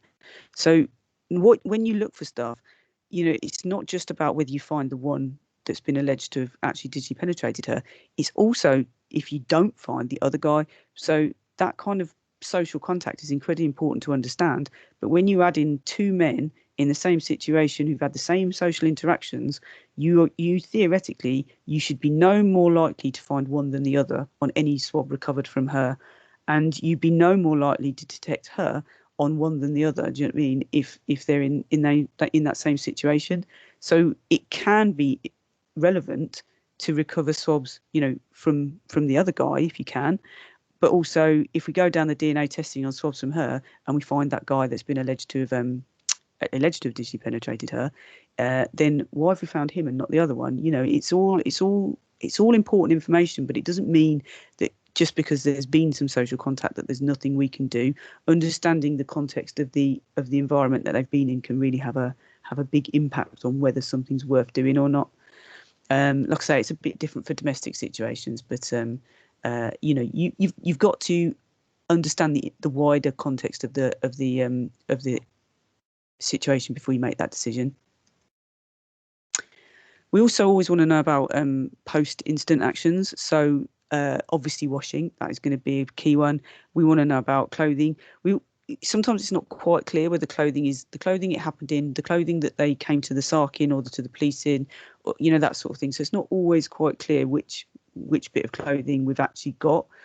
So that can be quite useful to have that on the packaging, even if it says clothing recovered from victim, you know, worn at time of incident or worn, you know, the following day or whatever. And as I said, like redistribution of semen on clothing can occur. So that is something that we need to kind of think about when clothing is washed in particularly. And like I talked about, we can pick up domestic people in that, even though nothing's happened. But also, if you wash a garment that's semen stained, you know, that semen can redistribute within the item. So, you know, is it worth kind of going and looking in extra areas? It becomes quite challenging, but you know, these things we can do if washing has happened. Obviously, going to the toilet, that is going to remove stuff from the body. If it's an anal intercourse allegation, having a poo is going to remove a large amount of anything that was there. Now, that doesn't mean that you shouldn't have a medical examination and swabs be taken if you're within that time frame, but it is going to remove stuff. Wiping is going to remove stuff. So urinating or going to the toilet or having a number 2, that's all going to remove stuff. So it's important to know because it affects the expectations of finding something. But it doesn't mean that we're not going to look at the exhibits. It's just understanding those expectations and of where we might find what. Obviously, eating and drinking and teeth cleaning are going to affect oral depositions. So the saliva in the mouth is regularly kind of replaced and produced and swallowed. There's a cleansing action that is natural and it's happening all the time. So it doesn't last long in the mouth anyway. But you add anything else in there that's going to kind of encourage that, then it obviously it's going to be removed more quickly. And then activity, that's a really important one, activity, because we think about transfers and where stuff's going, and you think mostly about people who are able-bodied and upright and kind of going about their daily business. Well, there's a whole host of victims who are actually vulnerable in a different way. You know, elderly people, people with disabilities, people who are wheelchair-bound or bed-bound or, you know, stay at home a lot because they've got learning difficulties, whatever it may be. Their activity is different to, you know, you and I kind of going around our kind of daily life. They might not wash as regularly. And an activity and what position you're in, if you're prone or if you're kind of upright, that has a big impact on how long stuff can last for. So we have found semen in elderly patients, vaginal swabs, 10 to 11 days after an act of vaginal intercourse. And that's simply because, the lady's not upright in the same way that we are, and is not being washed, in the same way.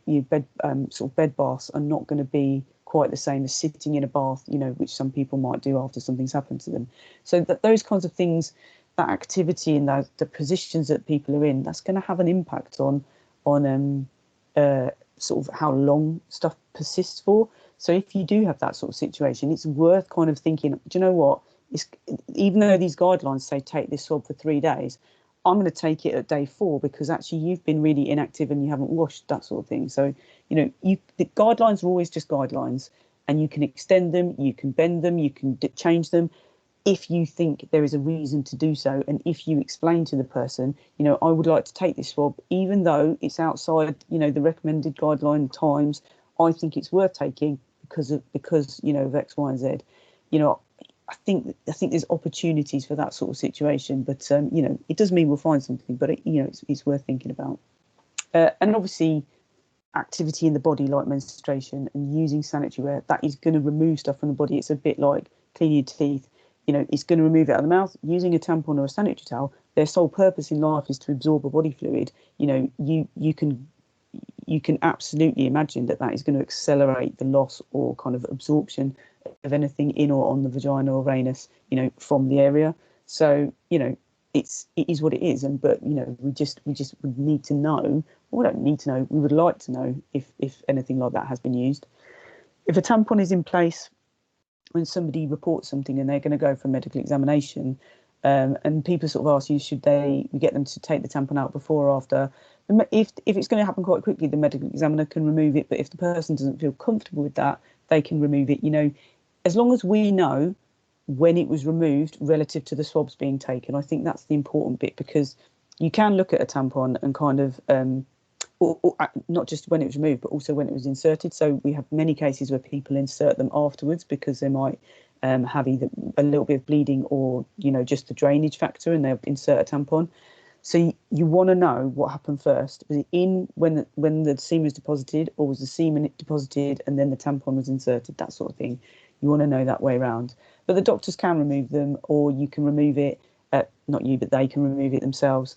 And that's absolutely fine. Just record it. There's no right and wrong about these things. It's just recording what's actually happened. And then obviously we always want to know about recent sexual history. Semen. The guidelines say to take swabs from the vagina for 7 days. So, and I've heard different things. That means I've heard really scary things, like where police officers have said to me, well, it was day 4 that the person reported, and the doctor said, oh, don't worry, I've got 7 days before I need to take the swab, sort of thing. That's not the case. You are not on it's there for 7 days and then it's gone. It is going all the time, and actually after 2 or 3 days, it could all be gone due to drainage and washing, But it can persist in the vagina for up to 7 days. So if somebody's had sex with somebody else, like a partner prior, then that could still be there when the offence occurs, and you need to think about that in 2 ways. One, could I get it on the vaginal swabs, and therefore do I need an elimination sample from that person? Can we find out who they are? But also, if something's been inserted into the vagina when there's semen already in there, there's every opportunity for that semen to then get onto that penis. And if that male is arrested or identified at an early enough opportunity, that's an evidence chain that actually could be quite strong. So do we detect victims' partner semen on suspects' penis or underpants? That's a strategy that can be very, very useful. But what it also means is we need to know kind of what we're looking for. And if we're looking at a penile swab, we wouldn't always look at it for semen, because there's been a project, as a reasonable percentage of penile swabs have a little bit of semen on anyway. So we're not really that interested in semen on penile swabs. So if we don't do the examination, we'll never know whether it's on there or not. But in a large proportion of cases, I don't really need to know. I'll expect to pick up the person's DNA anyway, because it's his penis. Do I care if it's from a sperm cell from him or just his skin cells? The answer is no, I don't. But if I don't do that test for semen, I chop the swab off and I send it to DNA. That decision is made and it's done. If I later find out that I could have looked for a partner's semen on that swab and I've already chopped it off and I've sent it to DNA, I can't go backwards and do that. It is a destructive process. So we need to know it up front because we need to know what strategy to take with those swabs. And that's kind of the same for any swab. If you chop it up and you send it for DNA testing, if you haven't done all of the other testing at the start, then you can't go back and do it. But at the same time, we don't test every swab for everything because chopping it up takes, half an hour. Examining it for semen takes 6 to 8 hours, and that's a massive time difference. And as a company, we're never going to just look at a swab for semen just for the sake of it. We're only going to do it if it's actually part of the strategy. It also costs you more money for us to do it if for semen, obviously. So there's no point doing it unless we've got a reason. So we've got to think about these things up front. So it's really, really important to have all of that information about recent sexual history so that we can make the right decisions when it comes to the strategy. I've already talked about damage, so I won't talk about that again. But it can be useful to have a record of how clothing appeared on a person. If they do kind of present in the clothing that was worn at the time of the incident, then having that record of it on their body, photography-wise, that can be very useful. And so, to re-stress the importance of context. Whether we think it's worth doing an exam will depend on all of that. It will depend on whether the case is investigative or whether it's evaluative, because if it is just investigative because there is no suspect, then that's a very different mindset to when you've got two versions of events. Timeframes are absolutely key to understand because it has such a massive impact on your expectations. Evidence is lost over time. Evidence is removed over time. And evidence is onwardly transferred over time. So all of those things can have a massive impact on what we want to examine. And then, the context of who the suspect is they a stranger or are they a family member? I've kind of talked about that. And obviously, yet again, information changes and just keeping us apprised of that. Those changes in information can be so important. Or even if you're not telling us, but onward telling, whoever's taken over the case, if you find something out, if you find something out from, the person dealing with the other party early doors, like kind of exchanging information, that can be quite useful. It might be on a slide later, but there's a case where a victim sort of said that she'd bitten her assailant on the arm, and that information wasn't relayed to the person who was dealing with the suspect, and the suspect was looked at in custody, but it's all about in custody, get in there, take the penile swabs, and that's kind of it. There is no injury checking, there is no kind of caregiving like there is in the SARCs. So it's a very different environment. So in that instance, there was no view of the arms, so we'll never know whether the person had a bite mark or not, or whether a swab could have potentially been taken or an exhibit been recovered to kind of capture saliva from that bite mark. So if you information share, that can also help to identify other exhibits. Okay, so I will keep going because it's only 5 to 11.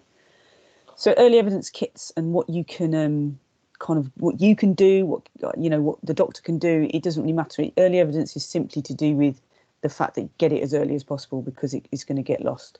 So obviously with oral rape instances, semen deposited in the mouth or DNA deposited in the mouth. But I'm going to mostly in these slides, I'm talking about semen being deposited into the relevant kind of orifice. And I'm talking about how long semen can persist for. I'll make some comments about DNA as well, or what from thinking about YSTRs, but mostly I'm talking about semen. So the mouth samples, it depends what kit you've got, but when moving forward in the future, there's going to be standardised kits, and I think that's probably a good move. So historically, if you ordered an early evidence kit, one force might get a mouth rinse and one swab. One force might just get the mouth rinse. One force might get 10 swabs and 2 mouth rinses and a urine pot. There was such an array of different early evidence kits. When it happens with the Forensic Capability Network and, sort of a standardisation of these sorts of things, there will be one sort of kit and that will be what you get. and there'll be enough swabs to take, I think, swabs from outside the mouth, inside the mouth, and do a mouth rinse sample. Now, if somebody isn't keen on being swabbed inside their mouth for whatever reason, but they'll do the mouth rinse, then just get them to do the mouth rinse, because if you get them to really swish that water around in their mouth as much as possible, like rinse it through their teeth and everything, that's actually a very cleansing activity for them. And also it's probably the most likely to kind of recover the majority of the semen. So, for whatever reason, if they've got a reason not to want a swab put in their mouth or whatever, they might have a gag reflex or something, I don't know. But, the mouth rinse sample, albeit the last sample, is often the key one. But if people have piercings or, things are going on in their mouth, with all things like this, it's a bit like it's about the nooks and the crannies where stuff will stay for a bit longer. There's not going to necessarily be semen all over the tongue, but like in the crevices around the tongue, there might be, in the crevices around the teeth, that sort of thing. But in general, if it's taken within sort of 6 hours, we've got a reasonably good expectation of finding something following ejaculation into the mouth. 6 to 12 is going down. Once we get over 12 to 24 hour kind of time frame, clearly in that time you've probably eaten, you've probably drank, and you've probably swallowed quite a lot. So it's not any more complicated than that. It's literally just about the simple kind of biology of what you're doing and natural things that your body does, swallowing. But you're obviously going to have to sustain yourself. So in a 12 to 24 hour period, it's very unlikely that somebody would have absolutely nothing to eat or drink, and unless they're unconscious, and that would change the kind of expectations because of that activity side of it. And obviously 24 to 48, very low. The best result I've had on a mouth sample, I think, was 36 hours. It might have been 32, but I feel like it was 36. And I only saw one possible sperm cell on the slide that we made, and I just said, right, come on, let's give it a go. And I've got a really good result from it. And it genuinely surprised me. So, that sort of tells me there was probably more in the mouth than I saw on my slide. But we only look at a very small fraction of the sample to give us an idea. And, that just shows that you can still get it. But obviously, if you have clothing that's worn at the same time, if semen's in the mouth, this is going to go two places. It's either going to get swallowed or it's going to get spat out and wiped off, and people will do that, and they will then wipe their legs, like I say, or people will pick up their t-shirts and wipe their mouths like that, or they'll go like that, or they'll go like that. Whatever it is they might do, they might get their side of their hood and wipe their face. There's lots of places that it could go if it's there to start with. So, obviously those items are also equally as important. Urine for toxicology. The guidelines will say take it within 5 days, or if a drug-facilitated sexual assault is suspected, then take it up to 14 days. And that's because things like Rohypnol in particular can last for kind of that extended time frame. There's this picture here which kind of gives you the idea that, alcohol in the blood, yes, it's not alcohol, sorry, any drug in the blood is detectable, and it's much more informative to the toxicologist. But actually, when you look at the urine timescales, they're much longer. And that's simply because when something happens and you ingest something, it goes into your body, it affects you. It's just like taking a paracetamol, if you think about it. You don't immediately feel the effects. It gets to work, and it goes up to a peak of where it affects you at the most point, and then obviously that then drops off. So with the paracetamol, about an hour in, you're feeling pretty good for a couple of hours, but then for the last hour, it's kind of wearing off, sort of thing. So exactly that sort of thing with anything you take. And it's when it's in your bloodstream, that's when you can detect it, But then it's got to be broken down by your body, and it's got to be excreted by your body. So that's where breakdown products, are detected for longer, because they obviously take longer to be formed and then get excreted from the body. So, it's that, again, it's just simple, principles that you can apply to your in your own head. But drug-facilitated sexual assault does include alcohol. But obviously alcohol isn't going to be detectable for 14 days in the urine. So it just depends what people think might have happened to them. But alcohol is a big factor in a lot of cases, if we're honest. So, you can't always account for the effect that alcohol is going to have on you, depending on what you've eaten, or how stressed out you are, or how tired you are, that sort of thing. So it can have a really varied effect on you. The reason why a toxicologist will want two pieces of information, well, there's two reasons for it, actually. If somebody reports very, very quickly, you know, in a urine sample, it might not have been processed enough for it actually to be detectable. So, you know, taking a later one can actually be quite useful. But also, when I said you ingest something and it goes up and then it comes back down again, if you've got one piece of information on that graph, you don't know whether you're on the way up or on the way down. If you've got two pieces of information and they are shortly between each other, you can kind of tell whether you're on the way up or on the way down, and that can give the toxicologist a lot more information about dosage and kind of, you know, the amount that someone was given. A toxicologist, like I say, will always want a blood sample, preferably, because it's much more informative. But you know, they can also tell quite a lot from urine. So you know, it's really important to try to take them within the guidelines, and the guidelines are very good, so you can get all of that. You don't need to remember it from this. And then you've got hair collection, so that's another thing about tox. If it's been a long time since something happened, breakdown products for some things will become incorporated into the hair. So the really famous case for hair is Shannon Matthews, where she was basically being drugged during school holidays, and they kind of almost mapped her hair. It was quite amazing what they did, really. So if you take something, within about 6 weeks, it will start to grow out through in being the shaft of your hair that's coming through your head.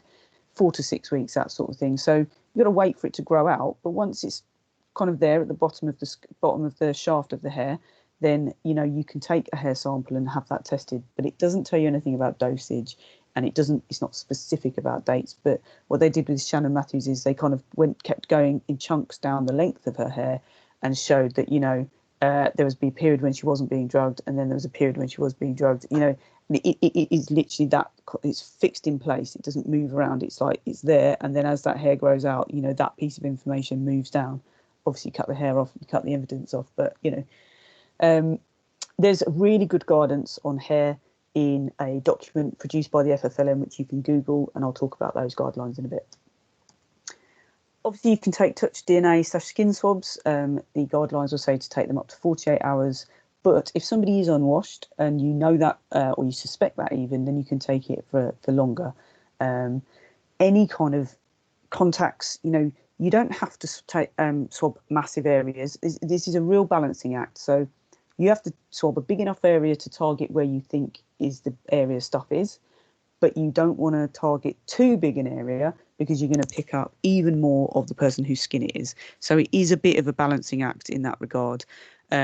But you can take swabs from any area, and you will not be criticised for taking too many swabs. The fact that they might not get authorised or submitted, you know, as long as you're having a conversation with the person you're taking them from and explaining, you know, that, you know, if time has passed that these might not actually get submitted, but you want to take, you'd like to take them anyway, and they give you their consent, then, you know, I think you take what you can, because that opportunity will never come back. In terms of swabbing, the wet and dry technique is the standard technique, unless something is already wet and you can visibly see wet staining on someone, then you can use 2 dry swabs. But other than that, the wet swab's purpose is to kind of release and kind of moisten and loosen anything that might be there, and the purpose of the dry swab is to kind of mop that up. So it mops up the moisture, but it mops up anything that's been agitated and loosened into that moisture at the same time. So you don't want to scrub too hard because you'll get the skin, but you've obviously got to rub hard enough with the moist one to kind of loosen that material off. So, you know, that's where the theory of the wet and dry comes from, and it's absolutely the standard approach for any swabs that you take. So, but if that's in the picture there, you've got some marks underneath the T-shirt, you know, but actually if the contact was on the T-shirt because the T-shirt was on the area that's been grabbed just there, we're probably going to want to test the T-shirt, you know.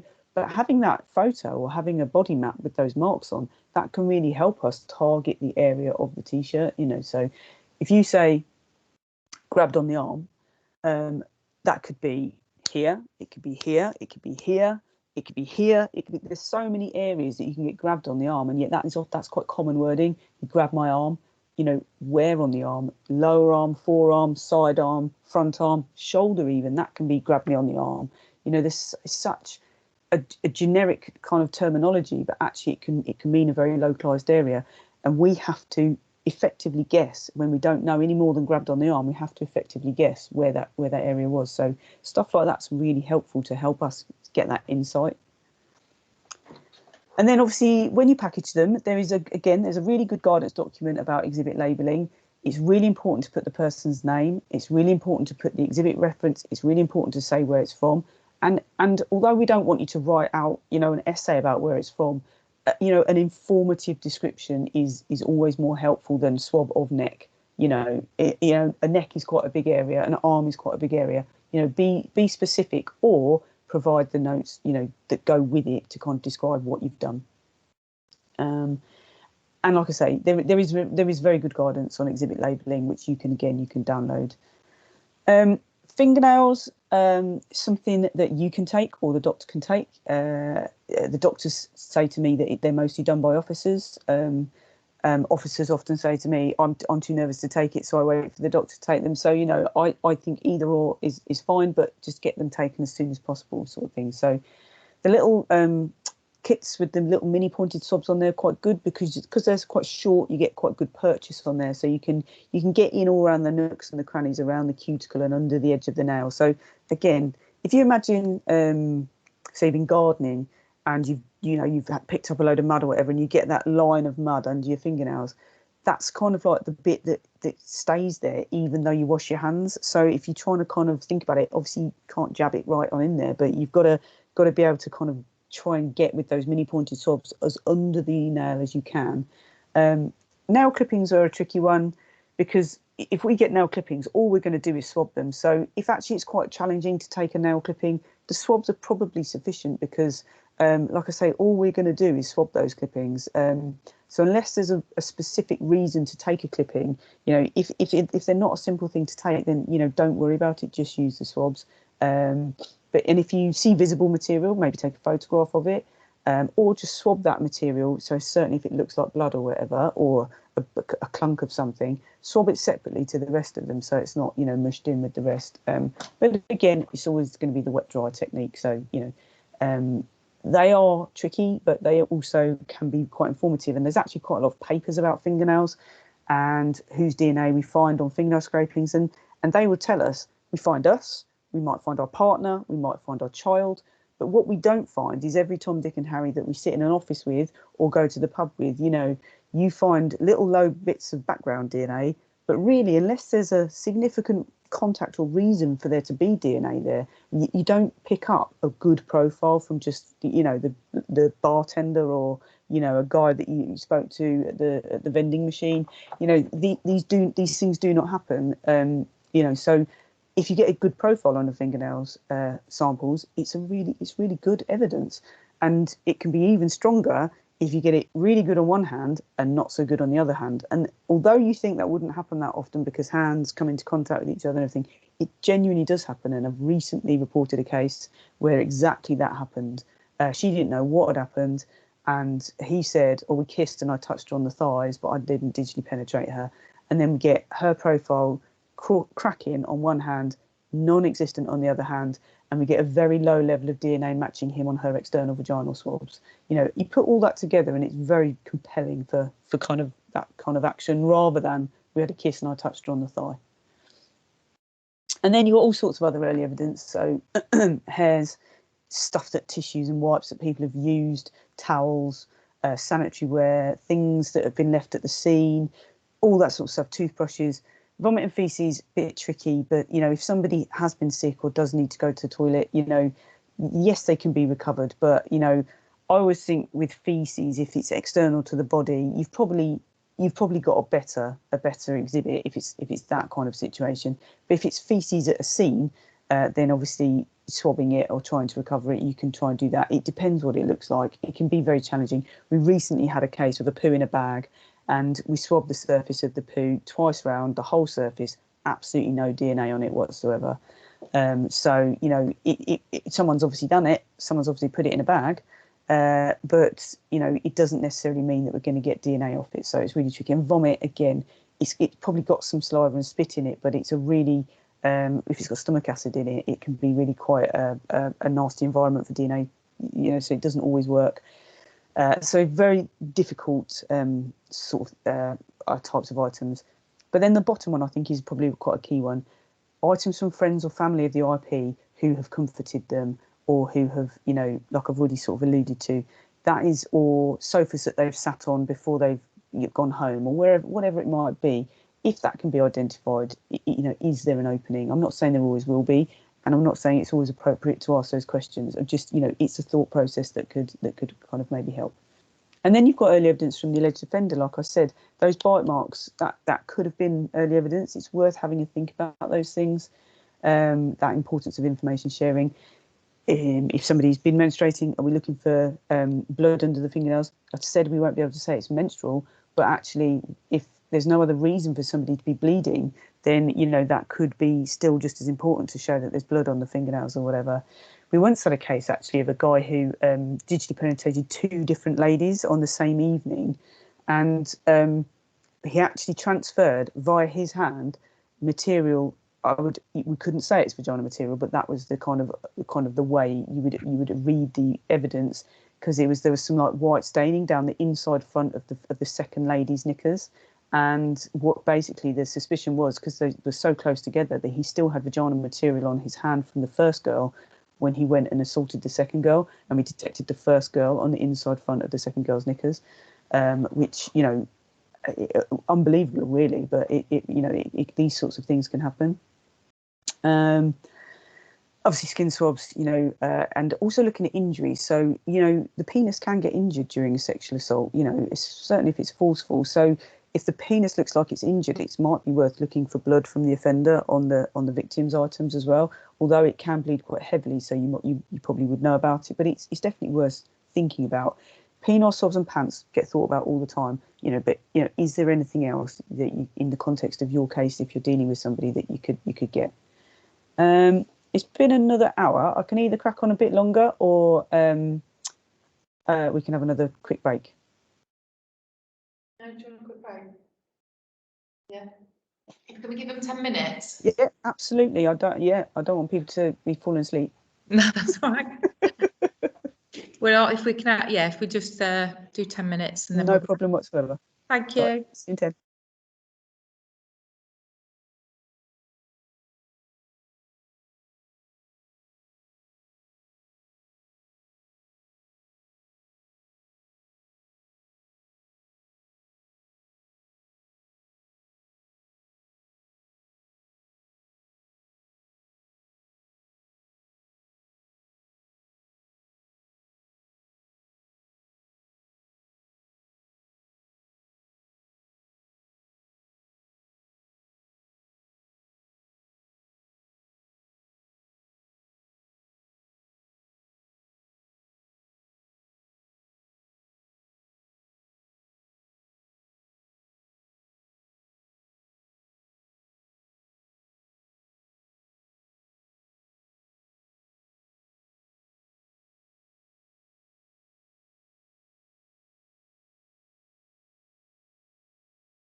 Probably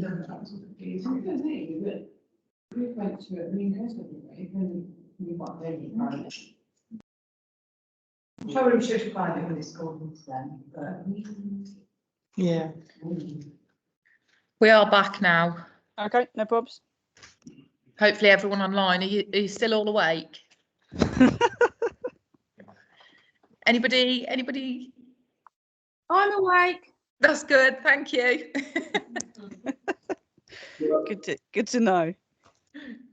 Right, okay. So I'm just going to go through a little bit about what happens in the medical examination. Obviously, you know, the doctors will know all of this, but I think it's useful for everybody to know kind of what should be happening and also have some idea about expectations of what we might get off these samples. So just click on that.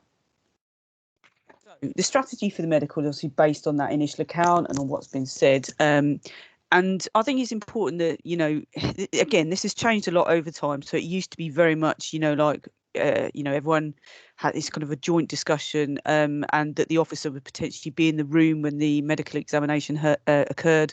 I think that's probably occurring less these days, and there might be sort of somebody else, sort of third party staff at the Med-Ex that helps the doctor or whatever, but you might be called upon to help. And I do think it's important to have an idea of what should be recovered or what's going on.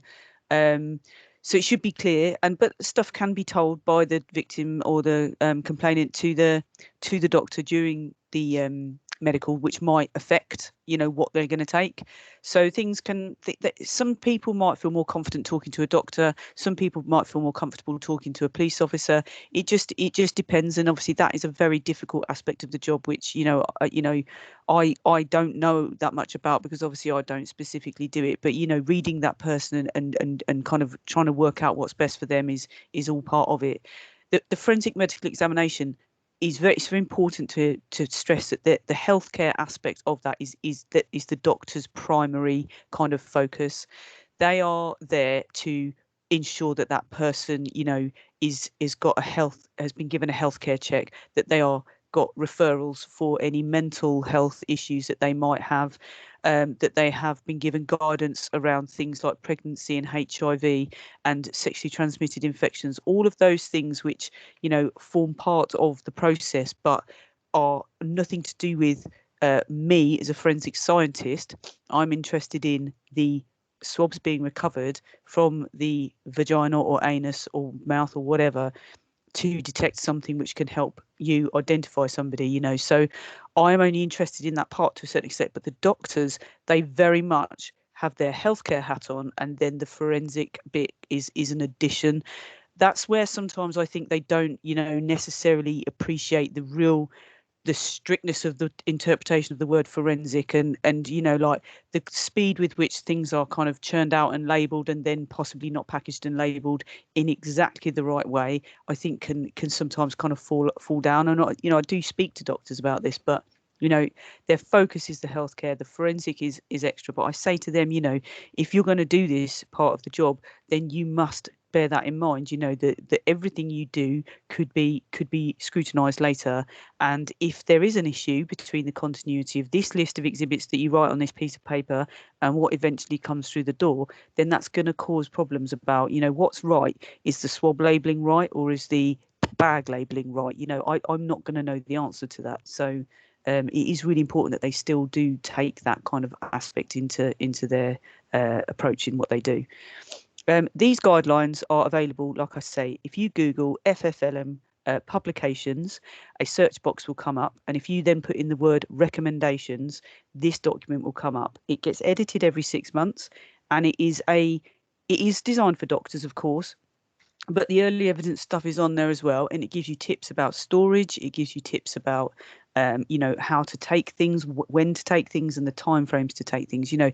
But they are guidelines, like I said, and they can be extended or, you know, modified for a specific set of circumstances. But there is some really useful information on there, and it does change, and they, like I say, they do get updated. So, you know, I used to say, you know, always have a copy printed out, whatever, but actually now everyone's got a smartphone. You know, you can just literally Google FFLM publications and then put the word recommendations in, and that document will pop up. You can also use that search box for anything. So you can put in there hair, and the guidance for taking hair for toxicology will come up. You could put in paternity, and a guidance document for paternity will come up. You can put in RTA, and guidance about a road traffic accident, blood sampling, would come up. You can put in anything you want, and the relevant documents. It's a wealth of information on that site, and it's worth just having it in the back of your head. 80% of the time when I get a query about a medical sample, I say to the officer, all I'm going to do is I'm going to Google this document. And honestly, you could do that. You can do that yourselves. And I don't mean to say I don't want to help you. What I mean is this information is out there and available to anybody who's it's public. It's not a secret in any way whatsoever. It's just people don't seem to use this kind of collection of guidance documents which have been sort of carefully put together by very experienced doctors, with the help of forensic providers and police input. So it's a really good forum, and there's a lot of informative information that you can get out of it. So the doctor themselves, they're obviously going to attend to both therapeutic and psychological needs. They're going to find out the details of the assault, and the MEDEX forms have got a whole bunch of questions. Now, how a doctor goes about getting those questions answered and all the rest of it, they'll all have their own sort of methodologies, but regardless of whether they take their own full set of notes, separately, they really do need to be filling in those forms. And when the handover of the swabs and the forms occurs, that should be a check that's kind of in place, because they should be filling them in. And not only that, they should be filling them in fully and properly and neatly. So those specific MEDEX forms, doesn't matter whether it's a WA products version, a scene safe version, or an FFLM version, it doesn't matter. They've all got pretty much, or even a sale log or a force version. There's all sorts of versions out there. They've all got pretty much the same questions on them. But they are designed for me, effectively. They're not for the doctor. They're not for you specifically. They are actually for me, because that's the kind of information that I'm going to want, that I've just talked about all the information I want.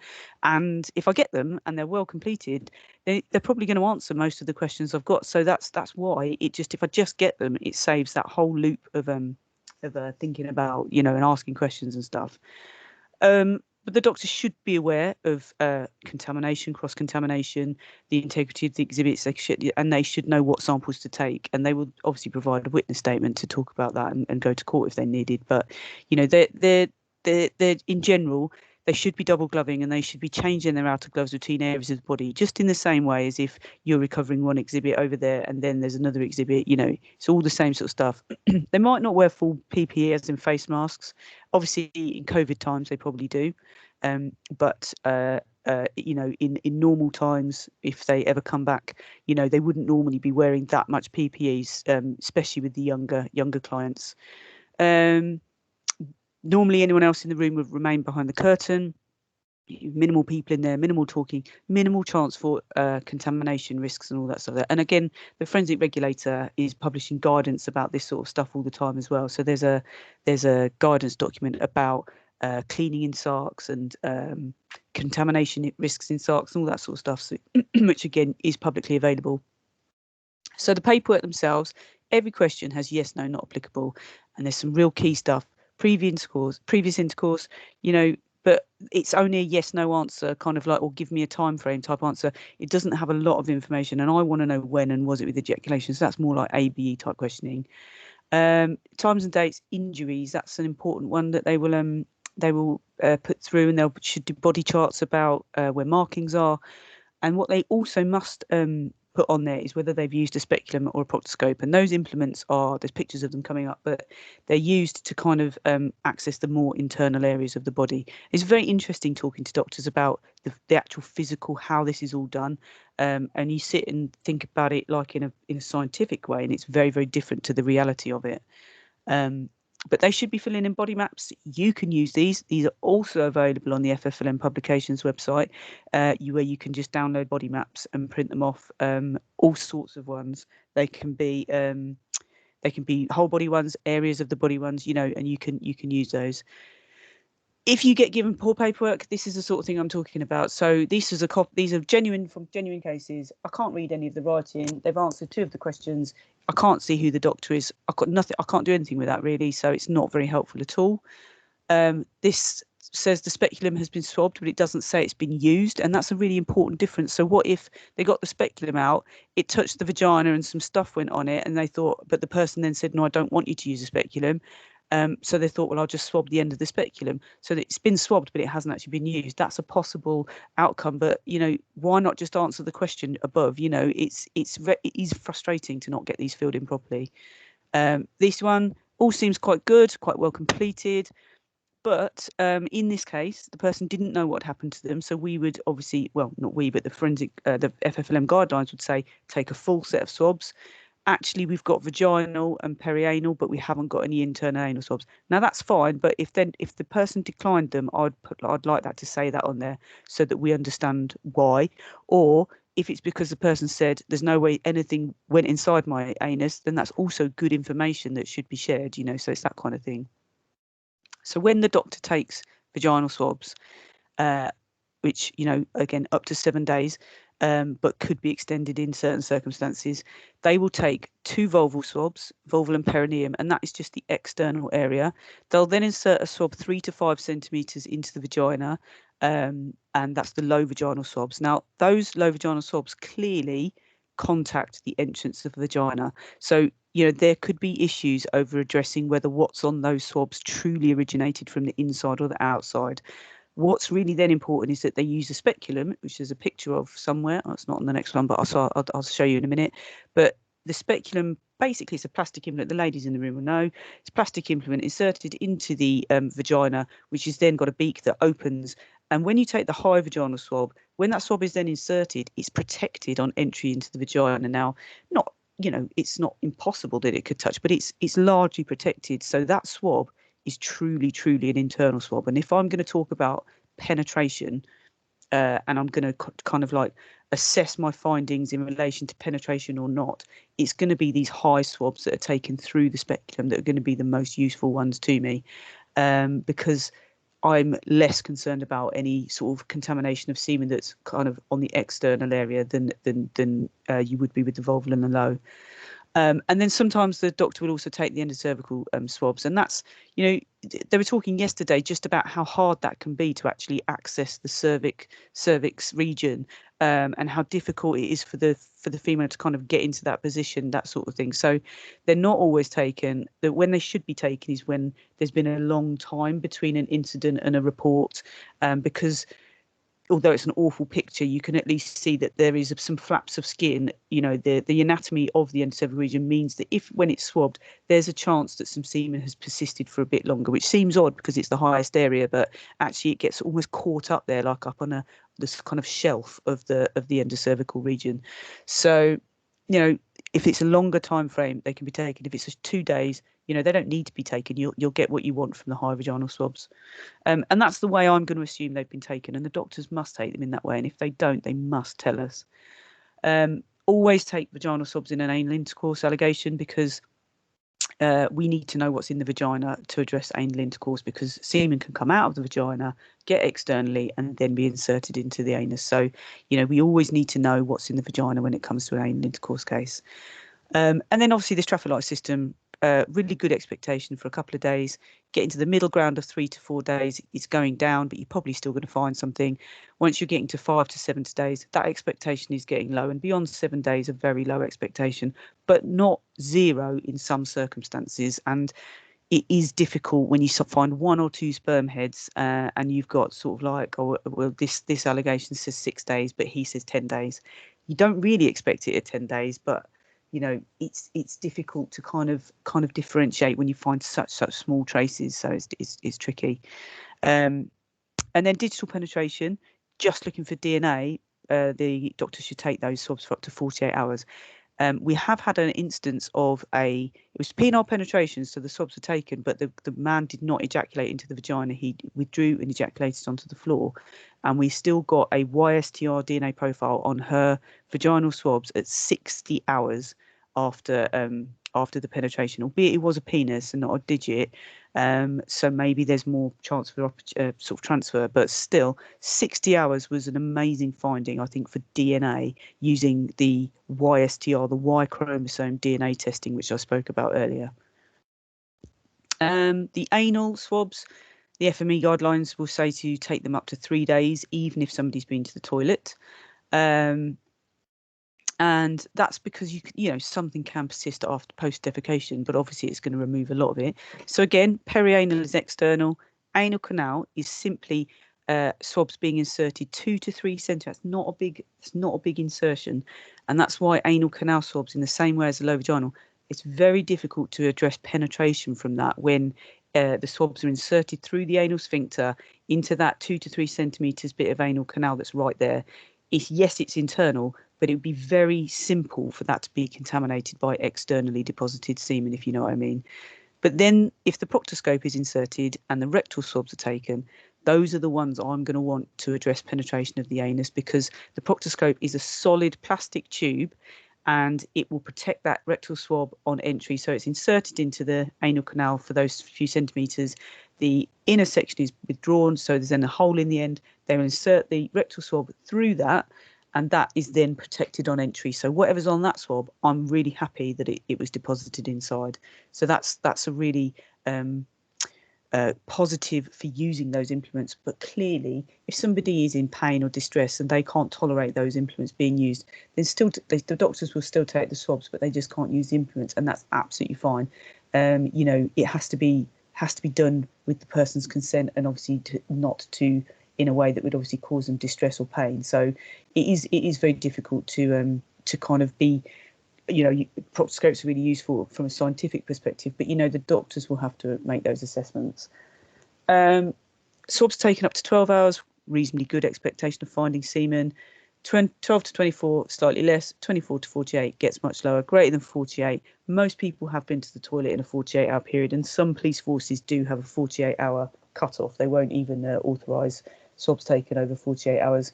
But, the guidelines are 3 days, so really they should still be taken. But that's something I talk to the doctors about. That's a conversation to have with the person, that if I take these swabs, they might not even make it through to the lab, because of this time delay. And if somebody's on the fence about giving their consent, I would completely understand if they didn't, or if they withdrew that consent when they were faced with that information. I really would. So, that's for the doctor to kind of manage that kind of expectation. Ooh, crikey, someone at the door. I just press pause for just 2 seconds? Sorry.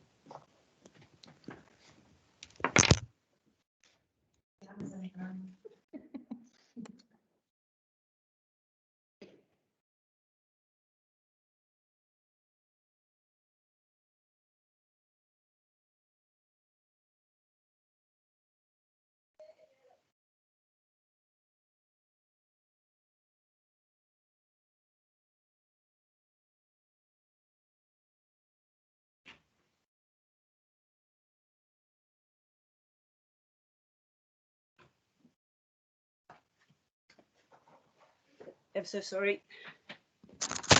No problem. So, I knew that was going to happen. You can't ever get it right, can you? Anyway, so these are pictures of the implements, and the top one is the speculum, the bottom one is the proctoscope, and as you can see there, because of the way that they are going to protect that swab on entry, and it gives us that assurance about penetration.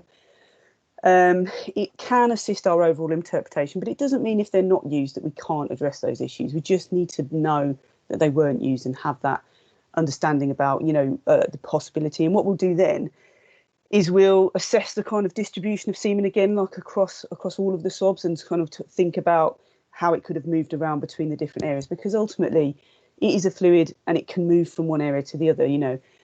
And also, sperm, when they're first ejaculated, obviously they're motile. So, there is some argument that if it's deposited externally, their aim is to swim up. And so is there a possibility that they could swim up, into the vagina? So you've got to think about all of these things.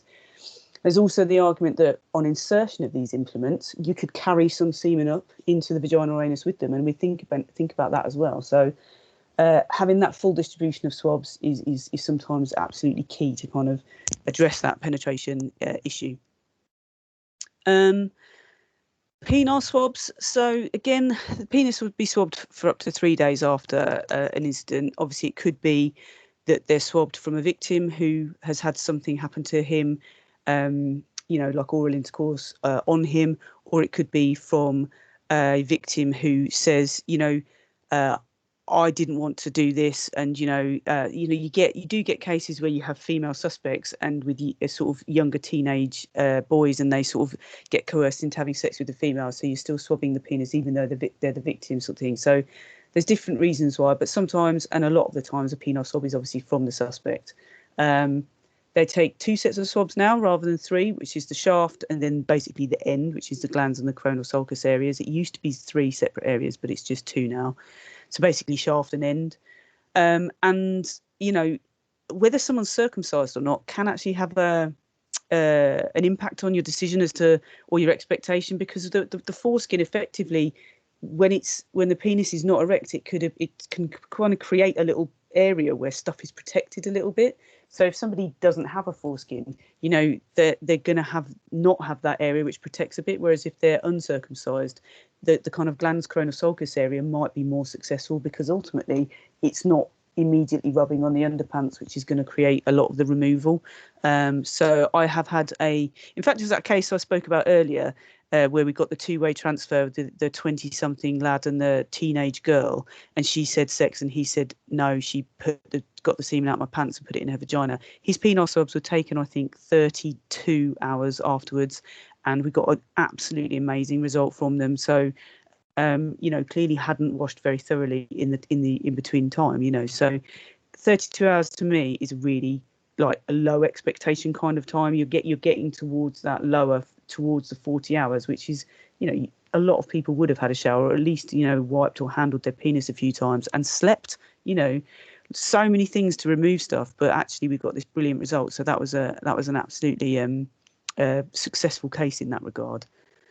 So like I said, up to 12 hours, pretty good. Up to 24, getting moderate low. 24 to 36, I'm in that low expectation, but that 32 hours was a really good result. Going beyond that, yes, you take them up to 3 days, but actually you start to think, well, where's that evidence going? Is it going to be on the underpants? Am I going to get a better result from underpants than penile swabs? I once had a row with a force about, so I'd got this brilliant result off the inside front of underpants, and the penile swabs had been taken at basically 3 days. It was almost bang on 3 full sets of 24 hours. And I'd got this brilliant result off the underpants, and they said, we want you to do the penile swabs. And I just said, well, why? I'm not, even if I get the profile on the penile swabs, I am not going to change how I interpret this finding in any way whatsoever. I have found some DNA which could have come from the penis and got on the underpants, and I think that supports this activity. If I do find it on the penis, it's not going to make any difference as to what I say. And they couldn't quite seem to see. They were like, but if it's on the penis, it's got to be better, and it's not. Scientifically, I actually expect it to be on the underpants more than the penis at 3 days. So, I didn't think it was necessary to spend their budget. I can't remember even if I did it or not, but there is no reason to do extra testing if what you've already got is really supportive. And I just threw a couple of case examples. So this is a really it's a horrible case actually, but it's a good case to illustrate how the kind of how stuff changes, and how the case changes, and your approach changes, and then all this, so the use of different techniques. So basically, what happened was, a girl got off the train and she's walking up the street and she was on the phone to her boyfriend, and this guy came running up behind her, grabbed her, knocked her phone out of her hand, and dragged her off into this like kind of wooded area which is adjacent. And once they're in there, he made her give him oral intercourse, and he digitally penetrated her vagina.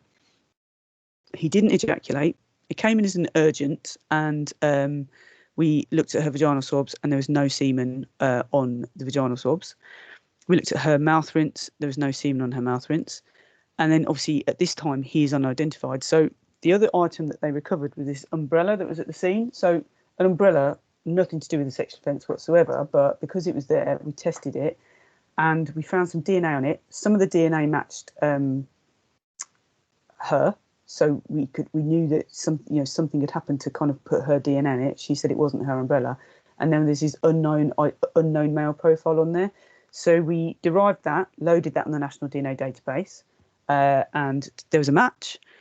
So once he was sort of spoken to, he said, absolutely, met this girl, we walked off, went off into the woods to do some cocaine together, and she volunteered, absolute consensual, to give me oral intercourse. I didn't touch her. So then you're in a situation of, well, both parties are saying oral intercourse, but he's not admitting the digital penetration side of it. And we already know there's no semen on the swabs. So then we go down, instead of doing standard DNA like we did for the umbrella, we go down the YSTR DNA route and we test her high vaginal swabs, which were taken 6 hours after, which is really, really fast. So that's really good.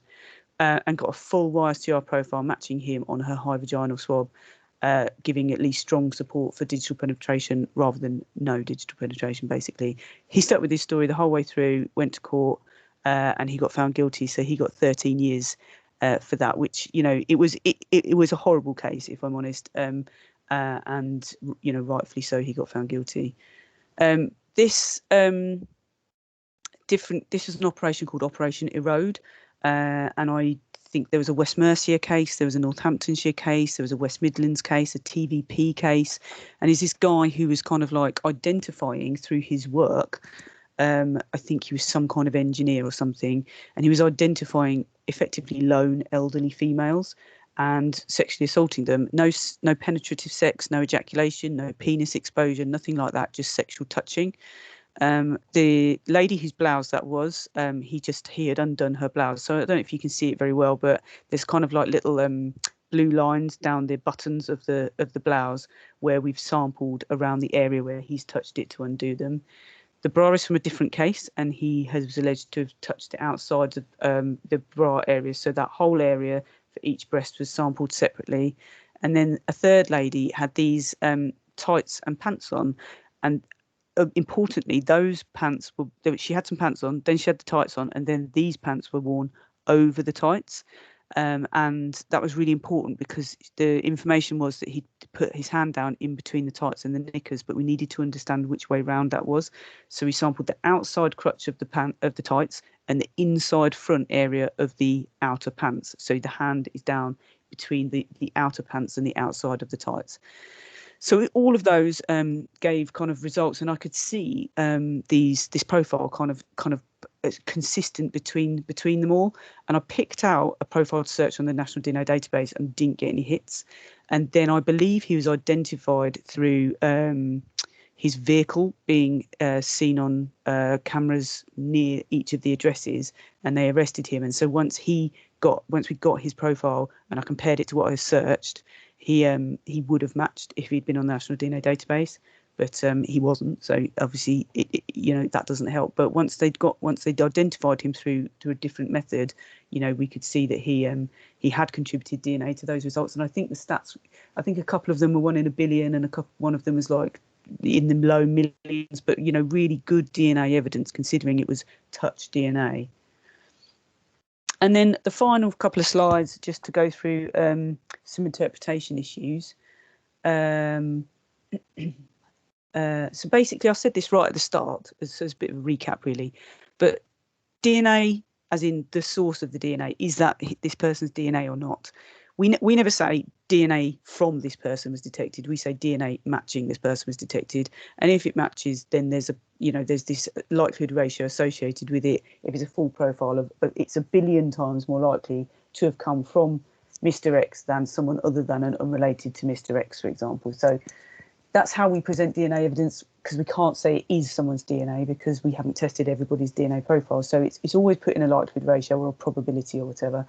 But people don't tend to say that's not my DNA. Because DNA testing these days is so sensitive, we're picking up more and we get more mixtures. And we've got programs which can deal with those, but it only deals with the potential source of it. It doesn't help with how it actually got there. So that's where people get quite clever with their defence scenarios, you know, as in the activity that led to the deposition of the DNA. You know, I didn't put my hand down inside this person's pants, but I did rub her tummy, you know, because she had tummy ache, that sort of thing.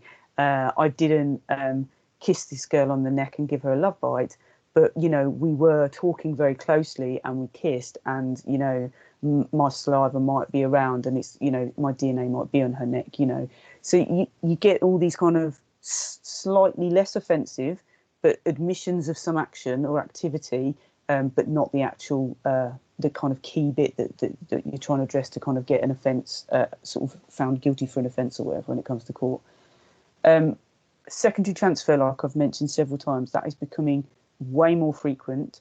So you can be in court and suddenly, and this has happened to me, oh, my client's got eczema, so his DNA must have been, much more prevalent. Or this is a common one now. She masturbated me, my semen was on her hand, and then she masturbated herself. So she's transferred my semen from my penis on her hand to her own body, sort of thing. That kind of scenario where there is an admission of being together, of arousal, of potentially ejaculation, but only into their own pants, and then that onward transfer via the person themselves. That's becoming quite common.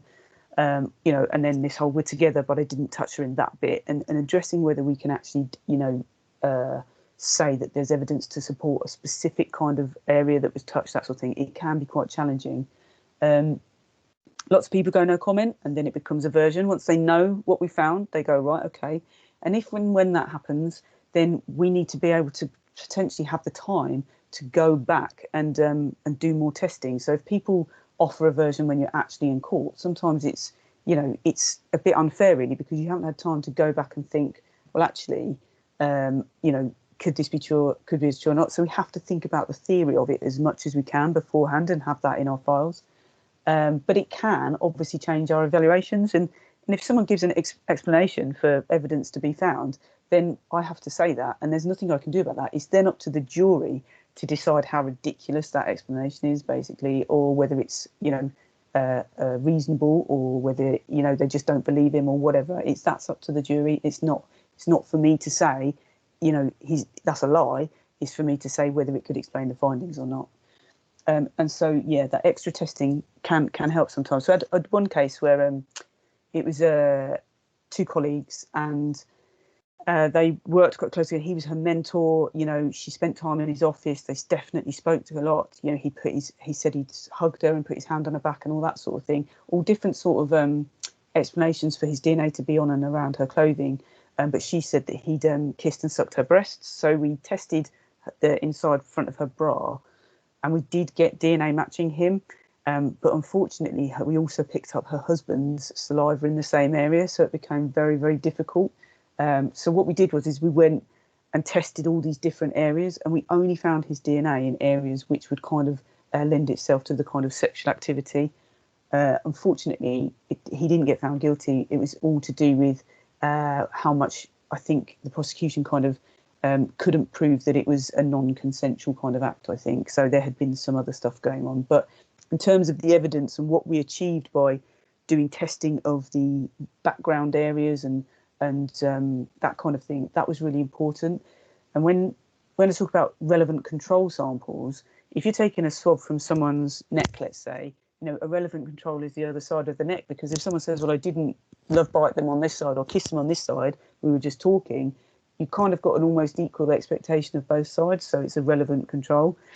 If you've got somebody grabbed on the arm, a relevant control is maybe the other arm, or maybe it's, their belly, or if, it doesn't really matter where it is, as long as it's somewhere that, is different to the kind of key area, but is a background relevant area which DNA could be transferred to if the thing didn't happen, if the allegation didn't happen.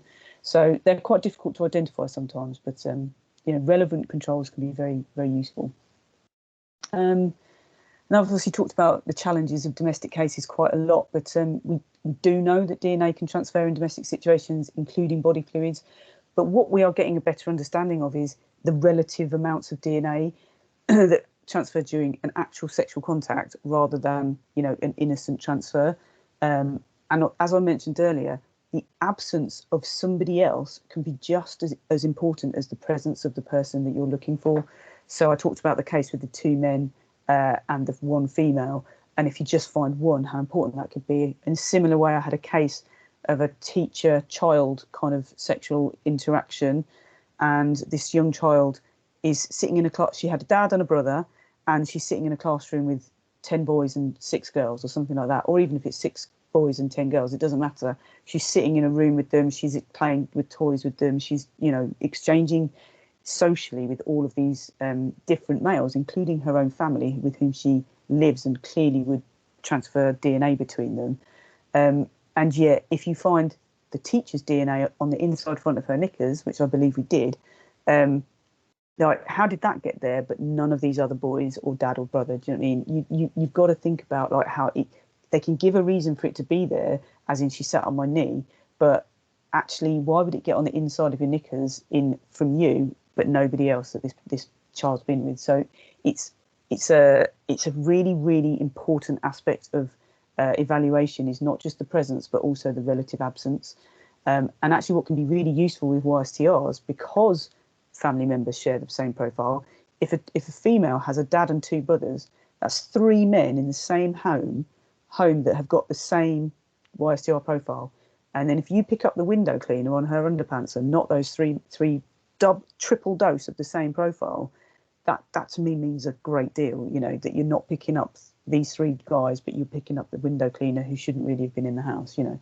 So it's that sort of thing, and understanding that whole setup, that can be really, really helpful to kind of to add weight and give you the courage to kind of evaluate the 2 scenarios, rather than say both of them could explain for some DNA, therefore I can't help, which is what the defence will try and say, oh, we can't possibly help.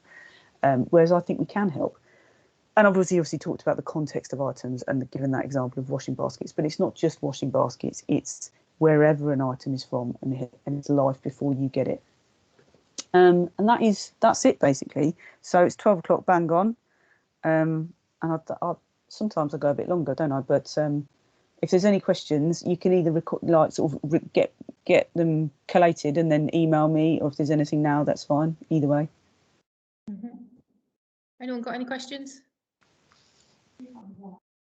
We're talking about the first account. Is that when they get about doing sale or myself? Yes. Yeah. Yeah. And then obviously any further details will be done in the ADs. Yes. That's just I got a confiscate because I know that's referred to inside. Did you hear that, Charlotte? Did I hear the word colposcope? Yeah. Can you describe what it is? So the colposcope is basically it's a machine that is used to record images of the intimate areas. So certainly if there's injuries or whatever, and it's basically a camera with there's a box part and then there's like a windy tube part, like those fixed metal tubes where you can like hold it and angle it, so it's got a light that shines out of it, but then it captures image of intimate areas during the medical examination. Thank you. Thank you. That is all right. Can I ask one thing while I've got you? Yeah, of course. Just about the DNA profiling when it comes to male and female. What if we have someone that is transgender? Would they Yeah. DNAs, or is that only hold one? Yeah, so your DNA profile remains your genetic DNA profile. So if you are born a female, your DNA will still be a female DNA profile. If you're born a male, your DNA profile will be a male profile. So if you've undergone, some sort of surgery or hormonal treatment or whatever it might be, it doesn't affect your genetic code. Right. Okay. Thank you. The only thing that can affect it is stuff like bone marrow transfers and stuff like that. So like that kind of thing can affect it, but it would be very unusual really to come across that. But yeah, transgender is you're as you're born. So yeah. Right. Okay. Thank you. So I have a question as well. Yeah, of course. When you say you're going through washing baskets and things like that, yeah. Are you able to use the body worn video as the evidence to show how it was placed? I suspect we could do. Yeah, I've never seen any. But if that existed, I wouldn't even necessarily need to see it, as long as there was some sort of imagery that says this is, I've seen it and it was next to this item and this item. If they're saying it's because my dirty pants are in there and there are no dirty pants, you can tell me that and I can use that information in my evaluation sort of thing. So, I don't necessarily need to even see it, but having that would be very useful. Yes, and I've never seen any body cam footage, if I'm honest. So you take out each individual item as it was in the basket and show it that way rather than. Yeah, you could do. Yeah, you could, or just just a shot of how the basket looks, and then as you're picking out the item and what it's next to, so it doesn't need to be a tedious process where you go and now it's this and now it's this and now it's this. It's just a generic, so that we've got an idea, because that's the problem, is that if you have no idea, you physically can't answer the questions as to what else was in there. No worries. All right. Is that the same with gloves as well? I mean, you say you take off gloves each time. If it's on body worn, you can just sort of say, look. Yeah. So. Yeah. I mean, I suppose this is again, these are when I saw that Paul Socko give her evidence, I'd imagine that was before body worn cameras were so common. Do you know what I mean? So, but yes, if you've got that, then and you can prove that you did it, then great. Right. Amazing. Thank you. Any more? Oh, I've got brilliant. one. Just Okay. we've just been issued new early evidence kits that have changed, and our old ones had 2 sets of latex gloves. The new ones have got these really thin, almost papery, like you get at a petrol station. Yeah. They've got just 1 set of them. There's one down there. How do you feel about those? I haven't seen those. Is this an early evidence kit for urine, or is this? Yeah, for all in our new kits, we've got urine, fingernail clippings, and a swab kit and the mouth collection kit. Yes. Mouth collection and the urine have both got these very thin, just 1 set of thin gloves. I mean, I don't think it's a problem for the urine, because the urine's for toxicology. You're certainly obviously not going to want to. You're going to reuse. That's for when they pass you their pot, which might obviously have a bit of wee on the outside, I guess, and you decant it into your other pot, so you're just protecting yourself from getting wee on your hands. So I don't really have a problem with that bit. I suppose with the mouth samples, the swabbing, if you're swabbing inside the mouth, obviously you are going to want to have gloves on. I don't think it's a problem in terms of contamination so much, but I suppose it's not very good for you to only have 1 pair of poor quality gloves. I can certainly feed back to Scene Safe that you think the gloves are of poor quality. This national kit decision, whether that will change again, because I don't know if what you're getting is the new national. I don't think that's come in yet, or whether West Mercia or Warwickshire, have decided to buy a different type of kit. It's a tricky one. I don't know the answer, but the end of the line kit that comes out, I would hope would have better gloves in than that. Yeah. Stuart Wiseman is the contact at Scene Safe, and I can ask him about that. But presumably there's an instruction pamphlet, is there? And they tell you what they think those gloves are for. It does. There's no instruction in the. There's no instructions either. No. I would have thought there should be an instruction pamphlet in all of early evidence kits, but maybe it's all be to do with cost. This will. Yeah. As soon as I put them on, they're ripped, and obviously you just think then, well, if I put latex gloves on that aren't in that kit, then that could potentially, they could say, well, they're contaminated, and then you've put, using non-sterile gloves. Whereas if suppose you could put a latex pair underneath, and then these rubbish ones over the top. Yeah. I mean, I think putting a latex pair underneath would be probably if you've got them, I would do that 100%. Because do you keep any alcohol wipes, or we call them Chemgene wipes we have? Do you know what I mean? Like where you can clean your gloves if you need to. No. Okay. You're looking to find gloves. I'd say the bottom line is, in every situation, you can only do your absolute best. And, I think for someone to say the gloves you've worn have introduced a source of semen from, say, because that's what we're looking for really, isn't it? Yeah. Semen in these samples. And if we don't find that and we look for DNA, it becomes a bit different if you've worn those gloves when you've held the suspect's arm when he's under arrest and then gone and done that. But that's the whole thing about cross-contamination between dealing with one person and and somebody else dealing with the other person. You shouldn't really even have that risk. So I suppose, to say the gloves that you've brought would be a source of contamination, I think would be a very far-fetched argument. So if you've got other gloves, I'd wear other gloves. Excellent. Then one more question from in here about do you think it's relevant to evidence your gloves? So not really, no. The only reason why you would do it is if you see something on them and you think, oh, I don't know why that's on there. The way I see it is if there's so much stuff when you're sampling that you've got it all over your gloves, your swabs are surely going to capture it. Do you know what I mean? So I don't think there's any reason to fill up stores and freezers with gloves, because storage itself is an issue. You know, we don't keep speculums and proctoscopes anymore. We don't keep ground sheets or couch covers. Stuff like that just it never gets examined. So no, unless you see something and you think, oh, I think I should recover that. No. Okay. What's the other thing?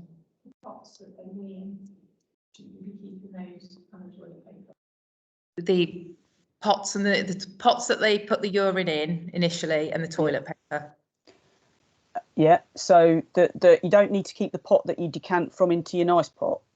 You don't keep that one. No, the tissue paper is for if so they wipe afterwards and they use that tissue paper. Then that if the urine sample is for toxicology, we don't need the tissue paper.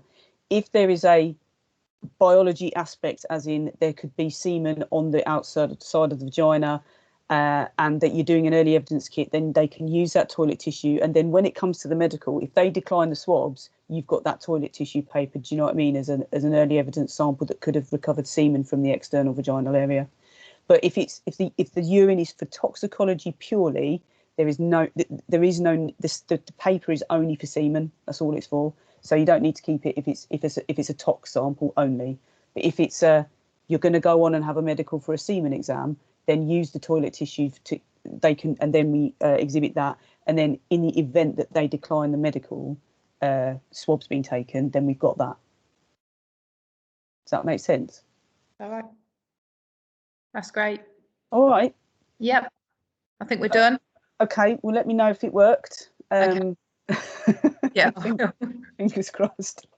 All right. Okay. Thanks ever so much. No worries. Take care. Bye. Bye-bye.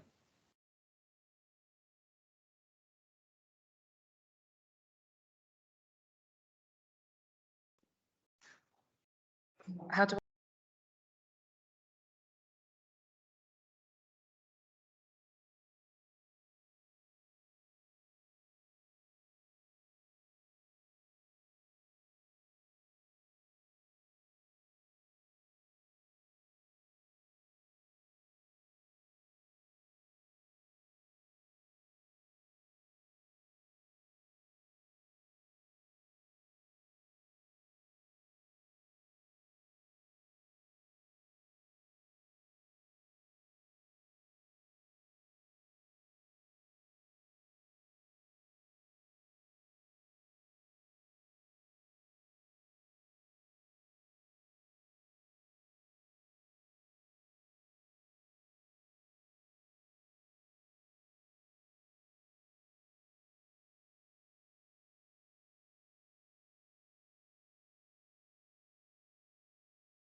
Is anyone else still there?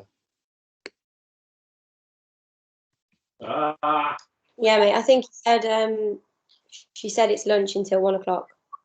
Okay, I didn't hear that bit. She just put it on the chat if you want to have a look. Yeah, she did. My bad. All right, thanks. Cheers. Okay.